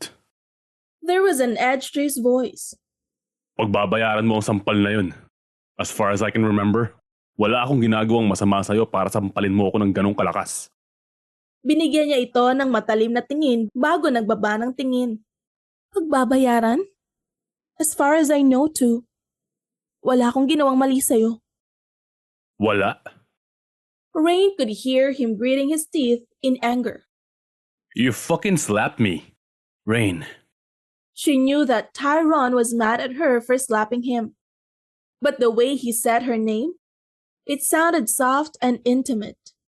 It made her heart want to jump out from her ribcage. I can't believe this guy has so much effect on me. Hindi siya umimik at umarteng amala sa paglalaro ng Candy Crush sa cellphone niya. She didn't want to talk to this man beside her, who can make her heart flip just by saying her name. That's too much. Thankfully, para nakikisama ngayon ang binata dahil hindi na ito nagsalita pa. Habang naghahapunan sa isang Chinese restaurant, wala silang imik ni Tyron. Kapag may nagtatanong lang sa kanila, saka lang sila sasagot. Ganoon sila ng binata hanggang matapos kumain. Hindi nila kinibo ang isa't isa. Raine thought that it was better this way. Tyron didn't know if it was a blessing or a curse that he was now sitting beside Raine on the back seat, the last row of the van. Silang dalawa lang doon. Nasa unahang row ang mga magulang nila. He could still remember what happened in the parking lot of SM Baguio. Nang makita ng kanyang ama na hammer ang pinamanayang sasakyan ni Lander, gusto nitong doon na sumakay. Pati na rin si Tito Gabi at ang asawa nitong si Tita Charita. Kaya ang nangyari, si Lander ang nagmamaneho at nagsiksikan sa passenger seat sina Train at Calix kasi ayaw ng mga itong sumakay sa van kasama sila. So yeah, here he was with Raine on the last row of the van. He believed it was a blessing because he missed her, and he wanted to be with her in any way. And it was a curse because, fuck it, he couldn't do anything because his parents were just in front of them. Nakakainis. Nang makalabas ang sasakyan nila sa Baguio, naglagay si Raine ng earphone sa mga tainga. Parang hindi talaga siya nito pinapansin. Why did he even hope that she'd reconcile with him after she slapped him? Umaasa lang siya sa wala. Raine glared at him like she was going to gut him alive. Hinayaan lang niya ang dalaga na makinig ng music sa earphones. Wala siyang balak na pansinin ito hanggang sa maarating sila sa Pangasinan. Galit pa rin siya sa pagsampal nito sa kanya. As far as he knew, wala siyang ginawa rito kaya hindi niya maintindihan kung para saan ang sampal na iyon. Pero hindi pa rin niya napigilan ang sarili. Tinignan niya ang dalaga. May kung anong damdamin na pumasok sa puso niya nang makitang nakayoko ang ulo nito at natutulog. Her position looked uncomfortable. Tyron sighed, then with utmost care, he guided her head to lie on his lap. Napatitig siya sa maamong mukha ni Raine habang natutulog. Her beautiful face haunted his sleep hours and even in his waking hours. Lagi na lang itong laman ng isip niya. She was not healthy for him. His gaze dropped to her sweltering hot lips. Marahas niyang ipinilig ang ulo na para siyang nahihipnotismong ilapat ang mga labi sa mga labi nito. Tyron was tempted. He was fucking tempted to press his lips on hers. So that was what he did. He kissed her. Because when it came to this woman, it would be a miracle if he could rein himself. Habang nakikinig ng musika sa earphone, hindi na malayan ni Raine na nakaiglip pala siya. Nang magising, nakaunan na ang ulo niya sa mga hita ni Tyron at nakalapat na ang mga labi nito sa mga labi niya. Parang napansin nitong nagising na siya dahil pinakawalan nito ang mga labi niya at matiim siyang tinitigan. His butterscotch eyes stared at her like he was reading her very soul. She tried to look away, but he didn't let her. Don't look away. Sabi nito habang pinipigilan ang ulo niya na lumingon sa ibang direksyon. Fine. Why did you kiss me? Tanong niya sa mahinang boses para hindi marinig ng iba. I thought you're mad at me. I am mad at you, Raine. Kasing hina rin ng boses niya ang boses nito. But you know what's crazy? What? I can't stay mad at you for more than an hour. I told myself that I'm mad at you, but it only took one kiss for my anger to melt. Raine gulped at the intensity of his stare. I hate you. What did I do to deserve that hate, Raine? I hate you, and that is why I slapped you. Her finger touched the tip of his nose and playfully tapped it multiple times. Pinaglalaroan mo lang naman ako eh. You're not planning to take me seriously. I know that I'm just a passing fancy for you. I know that you are taken. But still, I gave myself to you. I'm so stupid. Hindi naman ako ganito noon. Hindi ako tipo ng babae na basta-basta ibubuka ang mga hita para sa isang lalaki. I know. Satisfaction and triumph flashed on his butterscotch eyes. Virgin ka nang maangkin kita. Kaya ayokong may humawak sa'yo na iba. Kasi akin ka lang. Hindi siya sang-ayon sa huling sinabi nito. No, Tyron. I am not yours. Ilang ulit ko bang dapat sabihin yun sa'yo? Walang nagmamay-ari sa akin kasi pag-aari ko ang sarili ko. You can't claim me as yours. Even if you are the one who made me a woman. It doesn't work that way. Umiling-iling ito. Defiance was in the depths of his eyes. Kahit ilang ulit mong sabihin na hindi kita pag-aari. Para sa akin, you are mine. Period. Raine sighed in defeat. There was no point in arguing with Tyron. Wala itong pinakikinggan maliban sa sarili. Nagpakawala siya ng buntong hininga at tumagilid ng higa paharap sa zipper ng pantalon nito. Tumikhim ang binata at bumulong sa tenga niya. Sweetheart, your mouth is near my crotch. I'm already fucking horny at the moment. Please, huwag mo nang dagdagan pa. Her cheeks flamed, and as fast as lightning, she turned around, her back on his freaking groin. Ipinikit ni Raine ang mga mata at nagpanggap na tulog. A minute later, naramdaman niyang may sumuklay sa buhok niya. Her heart thudded loudly, knowing it was Tyron. Natigilan siya. She didn't move a muscle as she savored the feeling of his hand combing her hair. It felt soothing. Hindi niya napigilan ng ngiti na kumawala sa kanyang mga labi nang marinig na kumanta ang binata. Sweet Jesus, this guy never ceased to make her heart flip 1,000,000 times. Hanggang sa makarating sila sa Pangasinan, nakauna ng ulo ni Raine sa mga hita ni Tyron. Panay pa rin ang suklay ng binata sa buhok niya gamit ang kamay nito. When the van stopped, kasing bilis ng kidlat siyang bumangon at inayos ang sarili. She heard Tyron chuckle. Then he leaned into her, making her heart thump like crazy. I'll visit you in your room tonight. He whispered.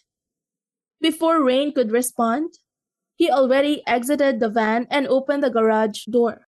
Mula sa loob ng van, nakita niyang sinalubong nito ang parating na sasakyan ni Lander. She took a deep breath and stepped out from the van. Madam Raine! Sigaw ni Train sa pangalan niya nang makalabas siya ng sasakyan. He waved his hand at her and smiled dazzlingly. Hi! How are you? I'm fine. She waved back. How about you? I'm good, now that I saw you. Natawa si Raine sa sinabi ni Train. Lalo na nang tapikin ni Tyron ang kamay nito na kumakaway sa kanya. Masama ang tingin ni Tyron kay Train.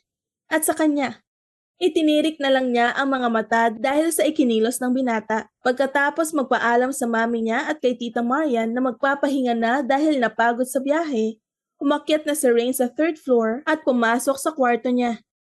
After she took a bath, she turned off the lights and lay on the bed. Her mind wandered back to what happened in the van.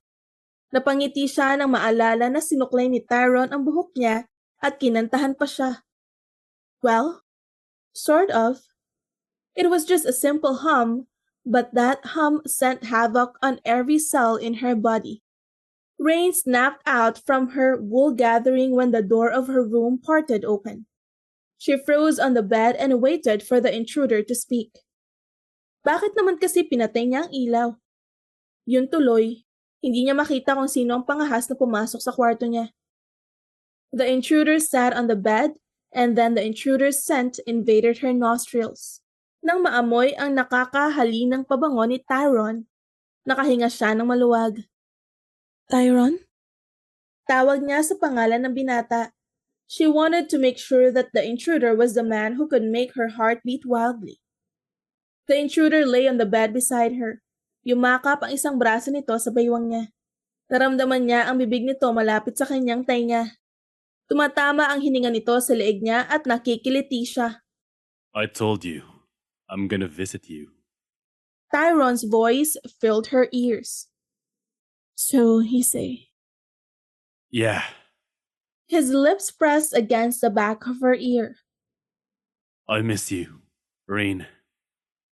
I miss you too. Hindi kita na-miss. Are you sure about that? Gumapa ang mga labi nito pababa sa leeg niya. Stop denying the obvious, Raine. I know you miss me.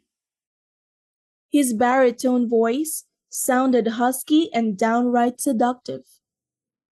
Raine couldn't help but get wet down there. Tyron. She breathed out. He breathed in. Yes, sweetheart. Do you want me to touch you? His lips traveled down to the valley of her breast. Do you want me to pleasure you? She was tempted to say yes, but she bit her tongue. Answer me, Raine. Gumapang ang kamay nito mula sa baywang niya papunta sa gitnang bahagi ng mga hita niya. Do you want me to pleasure you? Kinagat ni Raine ang ibabang labi para pigilan ang sagot na gustong lumabas sa bibig niya. Don't say it, Raine. Please, don't say it. She squeezed her eyes shut when Tyron settled on top of her. His lips were now hovering over her needy parted lips. Say you want me, Raine. He whispered over her lips. And I'll pleasure you until you can't take it anymore. Mas bumaon pa ang mga ngipin niya sa ibabang labi. No, don't say it. Bigla siyang napamulat nang ipinasok ni Tyron sa loob ng suot niyang pajama ang kamay nito at hinawakan ang pagkababae niya. Tyron! She gasped when pleasure spread through her body. Yes, Raine. He brushed his lips against hers, teasingly. Say it. Say that you want me. His finger touched her clit, making her whimper. Say it, babe. Say it and I'll pleasure you. I won't stop even if you beg me to. No, don't say it. Then Tyron's fingers started working on her clit, teasing and playing with it. She couldn't help but moan and silently beg for more. Say it, Raine. Say it, damn it. Parang nauubusan na ito ng pasensya sa katigasan ng ulo niya. Don't wanna. Sabi niya na habol ang hininga. You don't wanna? A deep, throaty chuckle escaped from his lips. I'll change your mind then. Tyron slid 2 fingers inside her mouth, making her gasp and moan loudly. Holy shit! Oh, heaven! Say it, Raine. I lost. I give up. Fine. I want you. She cupped his face and crashed her lips on his. Kinagat niya ang ibabang labi nito bago pinakawalan. I want you. I miss your touch. I'm hungry for your lips. And I need you to feel me. Yun ba ang gusto mo marinig sa akin? His lips against her lips formed into a smile. Yes. That's what I want to hear from you. Tyron was about to move his finger in and out inside her when the door of her room opened. They both froze in shock. Walang kumilos sa kanila at hinintay na bumukas ang ilaw pero nanatiling madilim ang kwarto niya.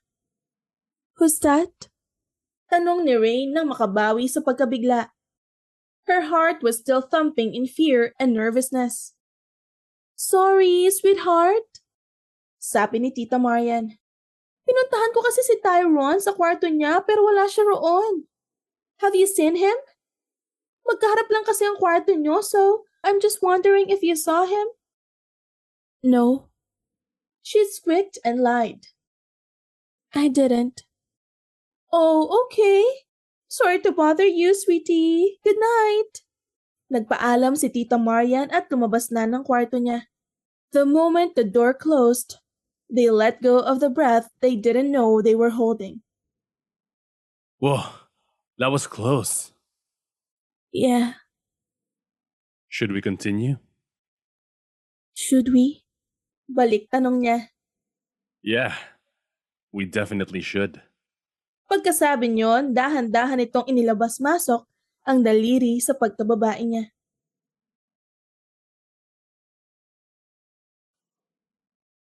Chapter 13.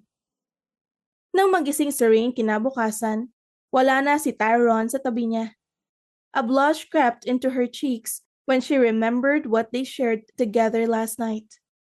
It was a perfect night. They were tangled on the sheet, pleasuring each other and making love. It was the best night. Pero kahit na perpekto ang nagdaang gabi, may panira pa rin. Pilit na pumapasok sa isip niya na may nagmamay-ari ng iba sa binata at nagsiselos siya. Yes, she admitted. She was jealous. That green monster crept into every fiber of her being. She couldn't stop it from spreading like poison. Pero alam niyang wala siyang karapatang magselos. Wala. Bumangon si Raine sa kama at naligo. Dark denim shorts, flat shoes, baby pink spaghetti straps with black halter top. She pulled back her hair into a messy ponytail and she paired her outfit with simple slippers. Iyon ang suot niya nang lumabas sa kanyang kwarto. Pagbaba ni Raine sa first floor, nasa living room ang mami niya at ang mga magulang ni Tyron.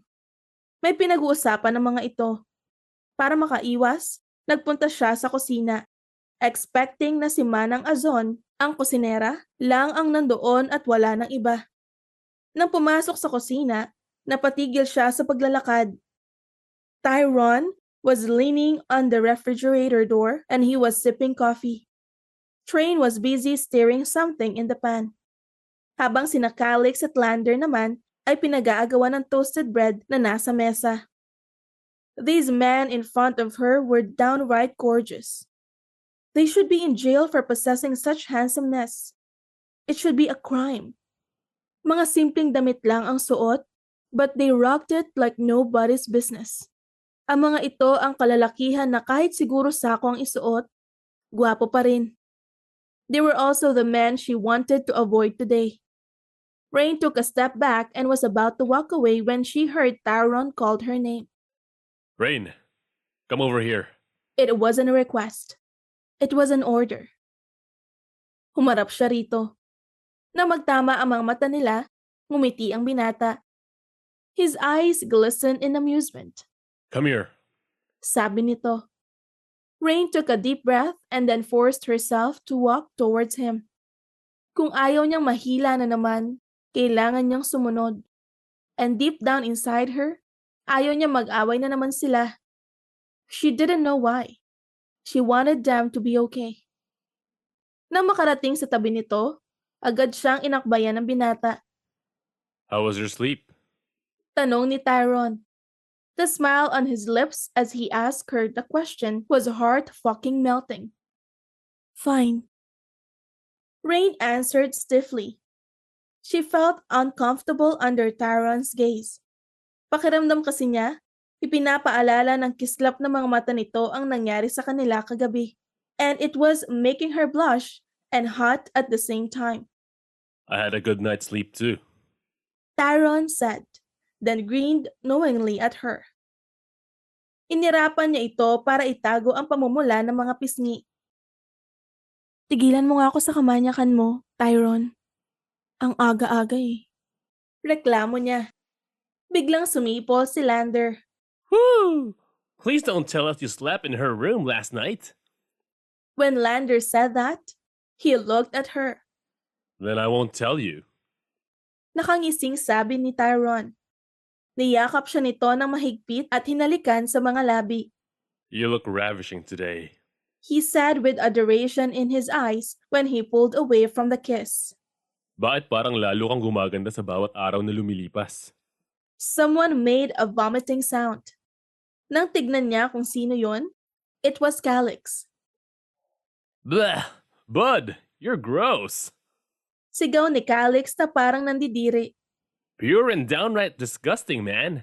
Ew. Tyron laughed and hugged her from the side. Her heart thudded inside her chest as he embraced her. Hindi nito pinansin si Calix na puno ng pandidiri ang mga mata habang nakatingin sa kanilang dalawa. Raine wanted to laugh at Calix. He kept on giving Tyron a disgusted look. Mabuti pa si Lander. Walang imik lang habang umiinom ng kape. Maya-maya, tumaas ang kilay niya nang lumapit sa kanya si Train at may ibinigay na bowl na may lamang chicken soup. She frowned at the bowl and then at Train. Para saan naman yan? It's payment, Madam Raine. Sagot nito na may nakakalusaw ng ngiti sa mga labi. Do you remember the bowl of chicken soup na natapon dahil sa akin? Raine nodded. She could sense that Tyron was glaring at Raine. Pero parang walang pakialam ang huli sa matalim na tingin ni Tyron. Here, Madam Raine. Eat up. Tinanggap niya ang bowl dahil naglalaway na siya. Ang bango ng soup at halatang masarap yun. Titikman na sana niya ang soup nang pinigilan ni Tyron ang kamay niya. Don't. Raine let out a breath and glared at Tyron. Ano na naman bang problema mo? She took a spoonful of chicken soup and then brought the spoon over his lips. Eat up. Natigilan ito at gulat na tumingin sa kanya. Susubuan mo ako? Itinirik ni Raine ang mga mata. Ano ba ang nakakagulat sa ginawa niya? Ayaw lang naman niyang magalit na naman ito. She saw how his eyes darkened when Train gave her the bowl. Oo, ikaw muna. Tapos ako. Baka magalit ka na naman. Tyron's eyes softened like he was touched by her gesture. Really? Ayaw mo akong magalit kaya susubuan mo ako? Train snorted. Take that fucking spoon in your mouth so Raine can taste my fucking soup. Tyron glared at his Russian friend. Fuck off. Whatever. Train grimaced in annoyance. Hindi na ito pagluluto kahit kailan. Kahit bayaran mo pa ako ng 1,000,000, hindi na talaga. You wounded my chef ego when you told me to fuck off. Tyron rolled his eyes at Train. What the hell ever too? Ibinalik nito ang atensyon sa kanya at sinubo ang kutsara. Raine smiled then hurriedly took the spoon from Tyron's mouth to devour the soup. As expected, masarap talaga ang lasa ng soup na gawa ni Train. Hindi niya namalaya na naubos na pala ang soup. Kung hindi pa inagaw sa kanya ni Tyron ang bowl, hindi pa niya mamamalayan. Napasimangot siya at tumingin kay Train. Wala na? She asked with puffy eyes. Ipagluto mo pa ako, please. Lander snickered. Tyron. Parang hindi ikaw ang kailangan ni Raine ngayong umaga. Parang sa gabi ka lang niya kailangan. Alam ni Raine na binibiro lang ni Lander si Tyron. Pero parang sineryoso ni Tyron ang sinabi ni Lander. She saw how hurt he was in the depths of his butterscotch eyes. She saw the painful expression that flashed on his handsome face. And it hurt her too. Hindi na nagulat si Raine nang umalis si Tyron at iwan siya sa kusina kasama ang mga kaibigan nito. She never took Tyron as a walkout kind of guy. Parang hindi pa niya kilala ang binata tulad ng akala niya. Tiningnan niya ng masama si Lander. I can skin you alive for that.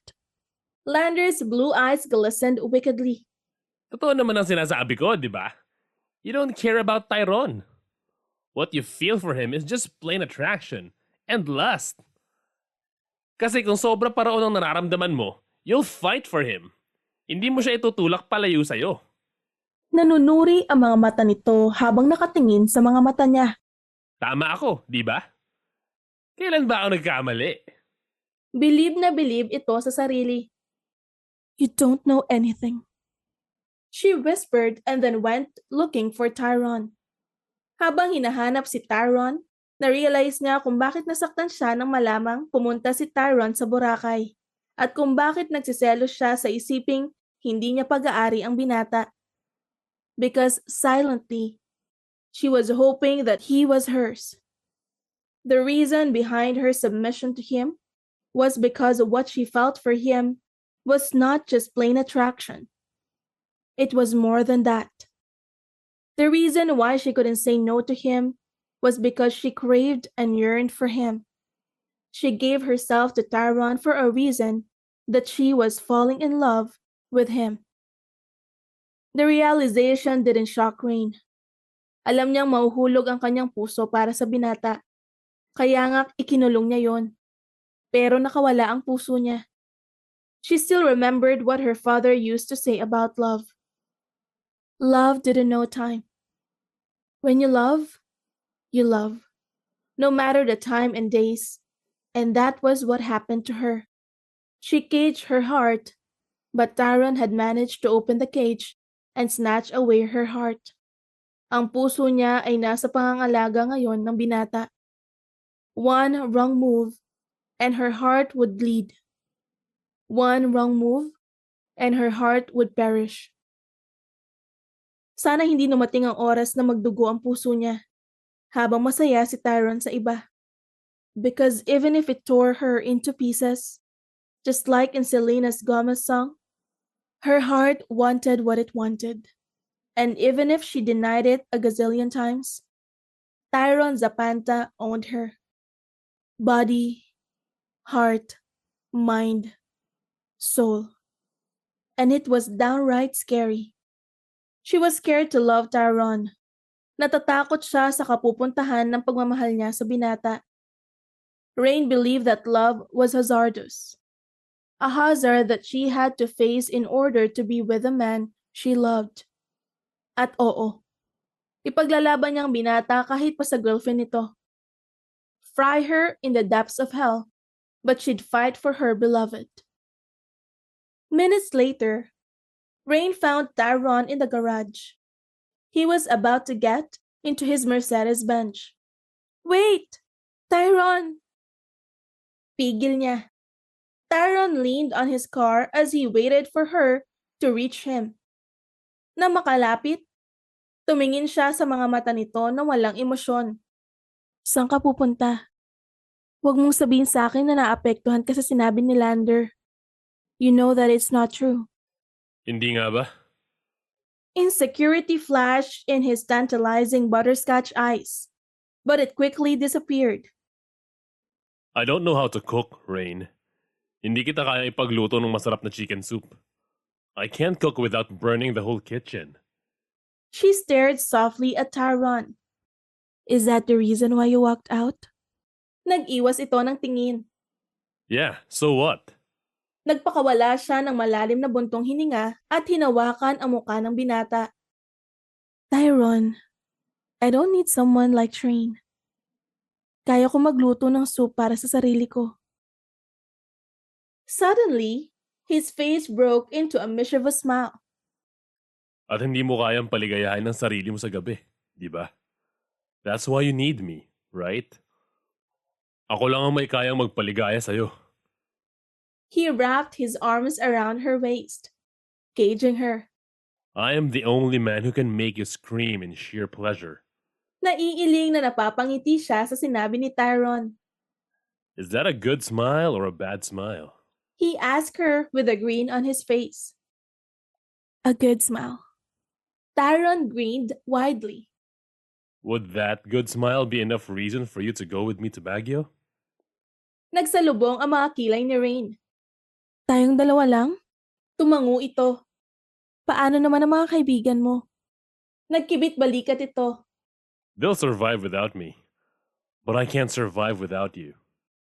Her heart nearly jumped out from her ribcage. Sobrang lakas ng tibok niyon. Hindi niya maitago ang maluwag na ngiti na kumawala sa mga labi niya. Sige. She decided to go with him to Baguio. Sasama ako. His magnificent butterscotch eyes lit up like she had offered him to rule the world. It made her giggle. Talaga? Sasama ka? Paninigurado nito. Yeah. Raine said as she nodded. Let's go? Tyron hurriedly opened the door of the passenger seat and let her in. Pagkatapos, umikot ito papunta sa driver's seat. Na makapasok na sa sasakyan, naabutan siya nitong ikinakabit ang seatbelt. He automatically leaned in, claimed her lips as he worked on her seatbelt. Pinakawalan lang nito ang mga labi niya na may kabit na ng maayos ang seatbelt. Napailing-iling na lang si Raine nang maramdaman ang mabilis at malakas na pagtibok ng puso niya. Calm down, heart. You have all day to swoon. Just not now. Hindi pwedeng malaman ni Tyron ang nararamdaman niya para dito hanggang may girlfriend pa ito. Kahit kasi mahal niya ang binata, hindi pa rin niya nakakalimutan na mali ang mahalin nito. They arrived in Baguio before lunch. Tyron brought her to Camp John Hay to have breakfast in Starbucks. Nang makarating sila roon, pinaupo siya ni Tyron sa mesa na may payong. Pumasok ito sa loob para umorder ng breakfast nila. As she waited for her Tyron, a man with amethyst eyes sat on the chair parallel to her. He was a very gorgeous man with slovenly jet black hair. He had a well-toned body, and he was staring at her. For goodness heaven's sake! Are you Raine Lynn Dizon? Her eyes nearly fell from their sockets at the man's question. Who the heck are you? How did you know my name? Are you some kind of... Chill, woman. He said in a very steady voice. Then he pulled a phone from the pocket of his leather jacket and then showed her the screen. Raine thought she just dropped her jaw. Saan mo nakuha yan? Panic was now residing on every cell of her body. She was ready to bolt in a maniac, run if this man who had uncanny amethyst eyes did something suspicious. Bakit may picture ako sa cellphone mo? I said chill. His face was stoic. Train Volkswagen sent me this photo with the caption, Tyron's new girlfriend. Are you Tyron's new girl? The man inquired. Parang hindi naman ikaw ang tipong babae ni Tyron. He likes sophisticated women. Women who never dye their hair blue. Wala sa sariling napahawak si Raine sa buhok na kinulayan niya ng asul ang dulo. That hurt? Was Karine sophisticated? Kung may problema ka sa itsura ko, umalis ka sa harap ko. Tinaasan niya ito ng kilay. Hindi ako nakikipag-usap sa mga taong makikitid ng utak. Oh, and please, delete my photo. May kung anong pinindot-pindot ang lalaki sa cellphone nito pagkatapos ay tumingin sa kanya. Deleted. Good. Now, leave me the fuck alone. Lumalabas lang ang pagiging mataray niya kapag may taong nangiinsulto sa kanya. Tatayo na sana ang lalaki nang bumalik si Tyron sa mesa na inuupuan niya. Nang makita nito ang lalaking kulay lila ang mga mata, tinapik niya iyon sa balikat. What are you doing here, Lash? Tanong ni Tyron habang isa-isang inilalapag ang breakfast nila sa mesa. Nothing. The man named Lash shrugged. Balak sana itang kausapin kaya lang pumasok ka naman sa loob. Ang sikip doon kaya hindi na ako sumunod. Inintay na lang kita dito. I hope you don't mind. I do mind. Umupo si Tyron sa tabi niya at tinakbayan siya. Kinausap mo si Raine kaya naiinis ako sa'yo. Ano na lang ang iisipin ng mga tao na makakakita sa inyo? Nakadate mo ang Raine ko? Hindi ko mapapalampas yun. Lash chuckled and for the first time, Raine saw him smile. It was breathtaking. Chill, bro. Tama nga si Train. You got it bad. Lash winked at her, causing Tyron to shoot dagger looks at him. Napailing-iling si Raine. Kaibigan mo? Tanong niya kay Tyron na ang tinutukoy ay ang lalaking kulay lila ang mga mata. He's my business partner. Kahit hindi halata sa itsura niya, he's the half-owner of the Black Pearl cruise ship that sails around the world and stops at every country it passes. That luxurious cruise ship was well known throughout the world. Half-owner? Kanino ang kalahati? Before Tyron could answer, a fuming mad woman stopped at their table, specifically in front of Lash, and then she slapped him. Hard. Raine cringed at the loud sound it made. Bastard! Nanlilisik ang mga mata ng babae habang galit na nakatingin kay Lash na napakurap-kurap sa pagkabigla. Akala mo hindi kita mahanap? That's for kissing me and touching my breast, you maniac! Curse you to the depths of hell, laughed Coleman. Sana malunod ka sa dagat at kainin ka ng lahat ng pating na naninirahan sa karagatan. Peste ka! Then the woman walked away with her head held high. Lash blinked innumerable times. Did that woman call me laugh? Napalitan ng pagkairita ang kalmadong mga mata nito. She mistook me for laugh? Whose laugh? Pabulong na tanong niya kay Tyron na may pinipigil ng ngiti sa mga labi. A man with the same face as Lash walked to their table and asked, Hey bro, nakita mo ba si Hayes? Hayes who? Balik tanong ni Lash sa lalaki. Hayes, the pretty brunette who's freaking mad at me now because I kissed her and touched her breast. Nakangising sabi ng lalaking kamukha ni Lash. Ipinakita ni Lash ang namamagang pisngi sa lalaki na sa hula niya ay kakambal nito. Yeah, pinagkamalan niya akong ikaw at sinampal niya ako. Any question, Lath? Lath grimaced. Does it hurt? Hindi, parang binato lang ako ng tinapay. Puno ng sarkasmo ang boses ni Lash. Saka tiningnan ng masama ang kakambal. Of course it fucking hurts, moron! Napakamot sa batok ang kakambal nito at hihingi sana ng tawad nang may lumapit na naman sa kanilang babae. One word to describe the woman? Stunning. Where's Train? Tanong ng babae habang nakatingin kay Tyron. Hey, Miss Chris Romero. Nakangiting bati ni Tyron sa babae. Train is... Train is in Russia. Napakunot ang noo ni Raine nang magsinungaling si Tyron. Alam ko nagsisinungaling ka, Tyron. Sabi ng babae na may dalang panali. At alam ko rin na pinagtataguan ako ng lalaking yon. So tell him this. Whether he likes it or not, he and I will be married. Soon. Hindi niya ako matatakasan kasi hindi ko siya hahayaang makatakas. I would not let him disgrace my family's name. Pagkasabi niyon, taas noo itong umalis.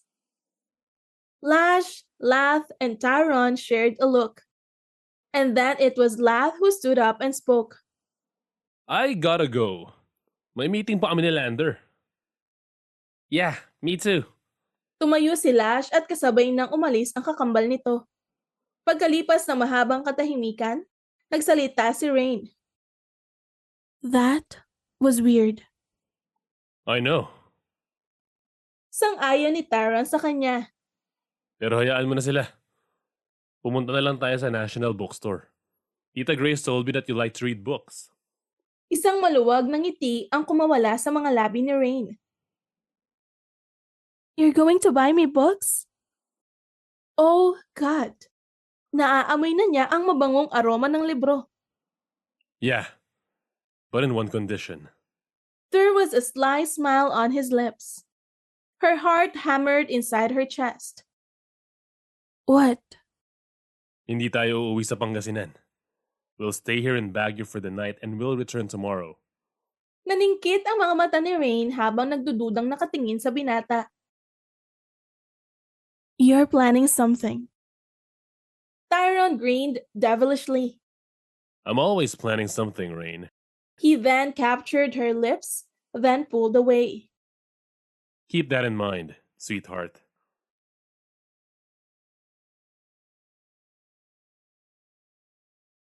Chapter 14. Pagod na pagod si Raine sa paglilibot sa mall kaya naman na makapasok sila ni Tyron sa room na pansamantala nilang tutulugan ngayong gabi, agad siyang humiga sa kama kahit hindi pa siya nakakapagbihis. Si Tyron naman may kausap sa cellphone. Ayaw niya itong istorbohin dahil parang importante ang pinag-uusapan ng mga ito. Raine's eyes dropped close as seconds passed. Hindi na niya kayang hintayin si Tyron na matapos makipag-usap sa kung sino man iyon. The next thing she knew, she was sleeping peacefully while blissfully dreaming. He was in a bad mood. That was what Tyron thought after he ended the call. Akala niya, titigilan na siya ni Karin pagkatapos niyang maipaghiwalay dito. Pero parang nagkakamali siya ng akala dahil tumawag ito at sinabing sa Pangasinan daw ito mag-New Year. Ano to? Biruan? Wala na sa kanya si Karin. Ang inaalala niya ay si Raine. Nararamdaman niyang kahit paano, nakakapasok na siya sa puso nito. Pero kapag nagpakita si Karin, Siguradong masisira kung anumang tiwalang mayroon sa kanya si Raine. Is this my karma? Tyron massaged his forehead then turned around to face Raine. Just like magic, his bad mood instantly disappeared when he saw the woman called his. Sa kanya naman kasi ito. He believed that Raine Lynn Dizon was his. The moment she opened her legs for him, naging pag-aari na niya ito. Kahit anong pagtatanggi pa ang gawin niya, for him, Raine was his. Body, mind, soul, the heart? Ginagawan pa niya ng paraan para pati puso nito ay maangkin niya. I'll own your heart too, Raine. Just wait. The possessive devil in his mind whispered. Tyron walked stealthily towards the bed and crawled on the soft mattress. He couldn't take his eyes off Raine's innocent face. Habang nakadapa siya sa kama, ilang dangkal na lang ang layo ng mukha nila. He caressed Raine's face and softly stared at her slightly parted lips. There are a lot of things I want to say to you, pero hindi pwede ngayon. You have to accept me first in your life, and when that time comes, I'll be the happiest man alive. Literally. Natigilan si Tyron nang makitang nakalukot ang mukha ni Raine. Pagkalipas ng ilang segundo, dahan-dahan itong nagmulat ng mga mata. Her argentine eyes stared at him, knocking out the air in his lungs. Her eyes were breathtaking, just like their owner. Hey, he said in a hushed tone. It's okay. Matulog ka na. Alam kong pagod ka. Pilit nitong iminumulat ang mga mata na halatang antok na antok. Sorry. She yawned. Parang hindi matutuloy kung ano man ang pinaplano mo ngayong gabi. Mahina siyang natawa. I'm planning to ravish you in a kinky way. That made her smile, and it was a sight to behold. His heart leaped 1,000 miles when Raine smiled. Sorry. Tuluyan nang nagising ang dalaga. Nakatulog ako. Kanina ka pa ba tapos makipag-usap sa cellphone? Hindi. Ngayon lang. Tyron could see it in her eyes. She wanted to ask who the caller was. Pero hanggang lumipas ang ilang minuto, hindi ito nagtanong. Do you want to know who the caller was? He offered. He wanted to be honest with her as much as he can. May pag-aalinlangan ang kislap ng mga mata ni Raine. Pagkatapos ay tumango ito. Pwede ba? Am I not prying? Okay lang ba sa'yo na sagutin yon? Tumango si Tyron habang malamlam ang mga matang nakatingin sa maganda nitong muka. The caller was Karine. She was asking where I am and how I am doing. He wanted to do a happy dance when the green monster flashed in the depths of her magnificent Argentine eyes. She's jealous? Oh, sweet heaven. Please. Pagseloso niyo naman ang babaeng to. Alam kong masama yun. But for this woman, I'll welcome sin. Ano naman nasabi mo sa kanya? Her voice was low, full of doubts. Magkikita ba kayo? Kailan? Ang tagal niyo naman mag-usap. Tyron felt like he was being gutted when he heard pain in her voice. Kinamusta niya ako at sabi niya sa Pangasinan daw siya magbabagong taon. Mapakla itong tumawa, saka tumitig sa mga mata niya. So, what? Is this our last night together? No. Umiling si Tyron at hinalikan ang gilid ng mga labi nito. Definitely not. Tumango-tango si Raine na may doubt pa rin sa mga mata. Tyron, Hmm? make love to me. Did I mishear her? Anong sinabi mo? Sabi ko, Hinawakan nito ang pagkabilang pisngi niya at pinakatitigan ng mukha niya. paligayahin mo ako ngayong gabi. Baka bukas o sa makalawa, hindi mo na ako mapaligaya. Kasi abala ka na sa iba. That made his heart quench. Alam ni Tyrone na makasarili at mali, pero hindi niya magawang sabihin kay Raine na hiwalay na sila ni Karine. Natatakot siya na baka i-take for granted lang siya ni Raine. So, he didn't tell her. Gusto niyang isipin ito na may relasyon pa rin sila ni Karine. Ang dahilan kung bakit niya ginagawa iyon ay dahil gusto niyang maramdaman kung paano siya ipaglalaban ni Raine Lynn Dizon. Kung ipaglalaban nga siya nito. Nang hindi siya kumilos, pinatihaya siya ni Raine. Umupo ito sa mga hita niya kung nasaan ang simbolo ng pagkalalaki niya. He groaned when Raine started rubbing her covered mound against his crotch. You like that? She asked in a seductive voice. Want me to do it again? Yes, but this time, naked. Raine smiled seductively at him, and it made his heart pound. God, this woman is driving me crazy. Teasingly, hinubad ni Raine ang halter top na nakapatong sa suot niyang spaghetti strap blouse na kulay rosas. Itinapon nito ang halter top sa sahig at ang sunod namang hinubad ay ang suot na spaghetti strap. Tyron gulped when he saw her breast hiding inside her bra. He wanted to rip off the bra, but he reined himself. Tonight, he would let Raine do whatever she wanted. Hindi niya ito pipigilan. The main reason why he wanted to stay here in Baguio ay dahil gusto niyang masarili ang dalaga. He wanted to be intimately alone with her. Just like now. Sumunod ang tingin niya kay Raine nang bumaba ito sa kama at naghubad ng denim shorts. Tanging panties at bra na lang nito ang natira. She smiled at him. What's your secret fantasy, Tyron? He stilled at the question and then he answered honestly. My secret fantasy? Well, hinawakan niya ito sa braso at inilalayan pahiga sa kama at kinubabawan.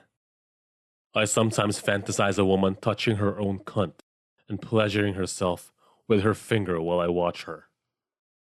Amusement danced in her beautiful Argentine eyes. That's your fantasy? That's my erotic fantasy. He smirked devilishly. Want to know my kinky, erotic fantasy? What? He slid his hand inside her panties and touched her already wet mound. I want to lick this. Pinaglandas niya ang isang daliri sa hiyas ni Raine, dahilan para mapadaing ito. With the rum. Natigilan ng dalaga at napamulagat. You'll put rum on my vagina? Hindi makapaniwalang tanong nito. Sabay tanggal ng kamay niya sa loob ng panty nito. No way! Ano ko?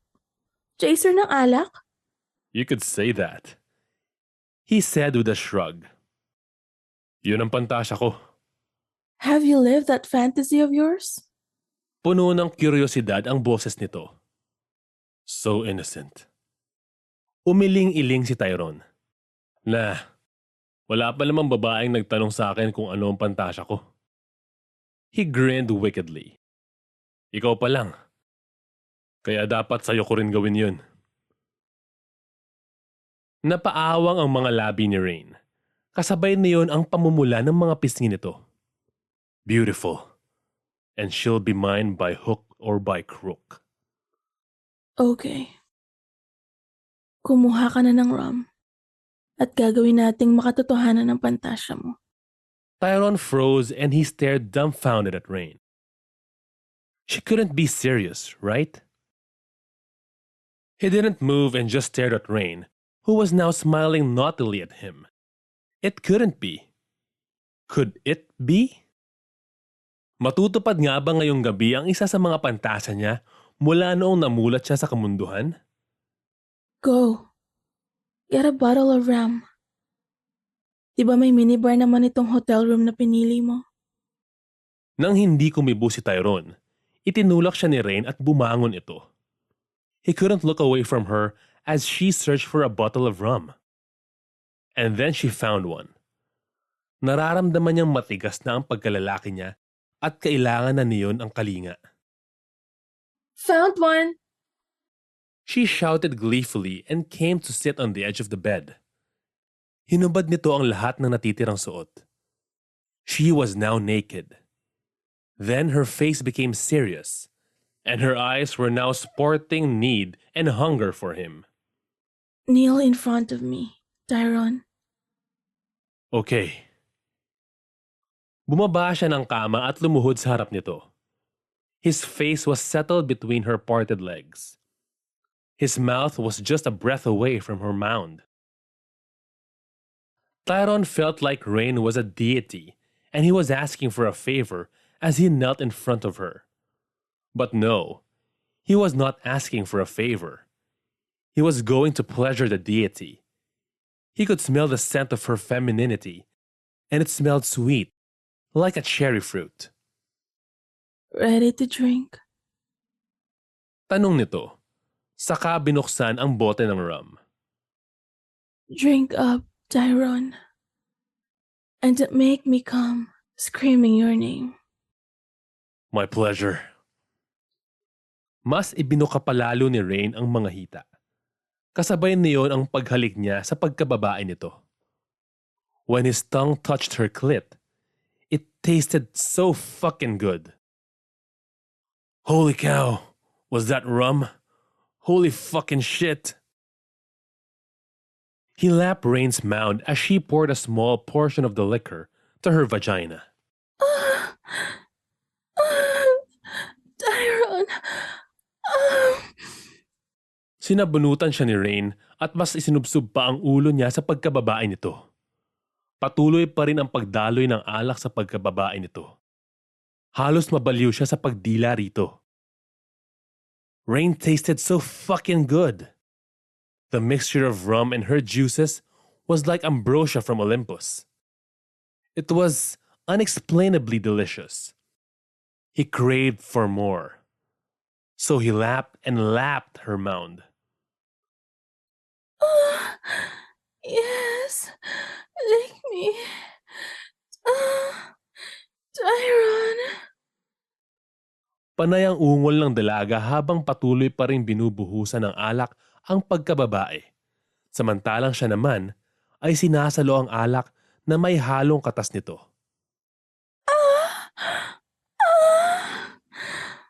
Oh, God. Faster. More. Lick me more. Make it fast. Oh, shit. Raine's moans and pleas were like the soundtrack of his life. It sounded so good. If only he could record it and listen to it again and again, he would in a heartbeat. Nararamdaman ni Tyron na malapit ng labasan si Raine dahil sinasalubong na ang bawat pagdila niya. Napasabunot ito sa buhok niya habang walang tigil niyang dinidilaan ang pagkababae nito. Nakakalasing ang lasa ng katas nito na may halong rum. Nakakaadik ang sarap.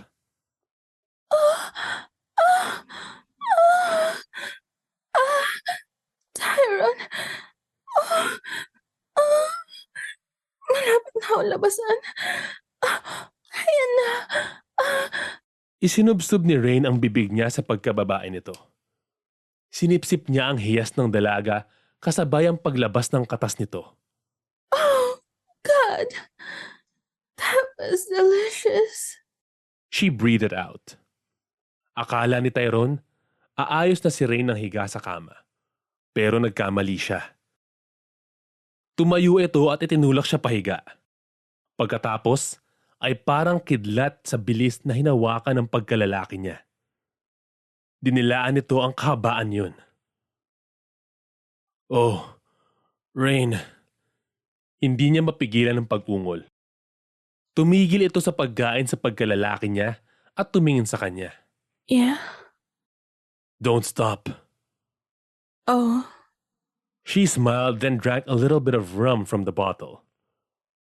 Tyron squeezed his eyes shut when he felt liquid running from the tip of his cock down to his balls.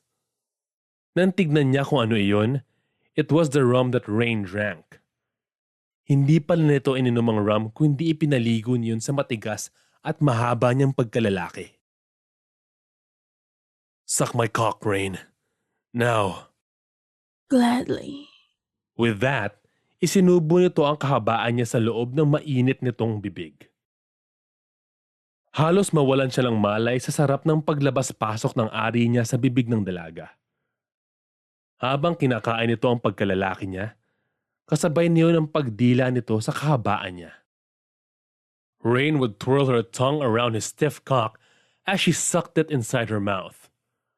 It was deliciously maddening. Tyron didn't want to hurt Raine. Pero hindi niya napigilan ang sarili nang isubo ang dalaga ang pagkalalaki niya at bumaba ang dila nito papunta sa scrotum niya. Napasabunot siya sa buhok nito. Raine licked and sucked his balls like there was no tomorrow. Para itong sabik na sabik sa klase ng pagdila sa pagkalalaki niya. Tyron groaned when he felt his balls filling her mouth. Fuck. Oh, holy sweet hell. Suck my cock, Raine. Nagdedeliryo na si Tyron sa sobrang sarap ng nararamdaman. Napapakapit siya sa bedsheet. Ang isa niyang kamay ay mahigpit ang kapit sa unan. Halos sumigaw na siya sa sobrang sarap. At nang nararamdaman niyang malapit na, umaangat ang puwit niya para salubungin ang paglabas-pasok ng bibig nito sa kahabaan niya. Tyron could already taste his orgasm. He could already feel it. And when it was about to spill, Raine stopped sucking his cock. Fuck! Why did you stop? Hindi sumagot si Raine. Mabilis ang kilos nito na umupo sa mga hita niya. She touched his cock and slowly guided it inside her core. Sabay silang napaungol sa sensasyong dulot ng pag-iisa ng katawan nila. Oh, sweet Raine, you're amazing. Raine giggled. And do you taste rum? Napasabunot si Tyron sa sariling buhok nang mabilis na gumalaw si Raine. She pumped in and out. Fast. Hard. Fast. Rough. He could hear the sound of her private parts lapping at each other. Mas naandagdag iyon sa init ng nararamdaman niya. Pabilis ng pabilis ang galaw ni Raine. Sa bawat paggalaw nito, sagad na sagad ang kahabaan niya at halos magpugto ang kanilang hininga sa sensasyong nararamdaman. Tyron, I'm coming. Hinawakan ni Tyron ang magkabilang baywang ni Raine at inilalayan ito na bilisan ang bawat paglabas-pasok. Tyron. Ang sarap. Lalabasan na ako. Napuno ng malakas na daing at ungol ang kwarto na kinaroroonan nila. And when Raine came, Tyron came after her. Pagod ang katawan ni Raine na bumagsak sa katawan niya. Hindi niya mapigilang mapangiti nang makitang nangalahati ang bote ng rum. Hindi na siya magtataka kung lasing ito ngayon. Raine, tawag niya. Mamaya na ang second round, Tyron. Pagod na pagod pa ako. He chuckled at that. So my second round? Yeah. She slurred. Saan naman natin gagawin ng second round?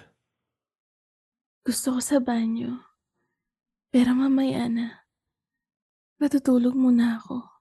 Pagkasabi niyon, narinig ni Tyron ang paghihilik ni Raine. Sinuklay niya ang buhok nito gamit ang kamay niya. Pagkatapos ay hinalikan niya ito sa balikat. Sleep tight, my Raine. I'll be waiting for the second round.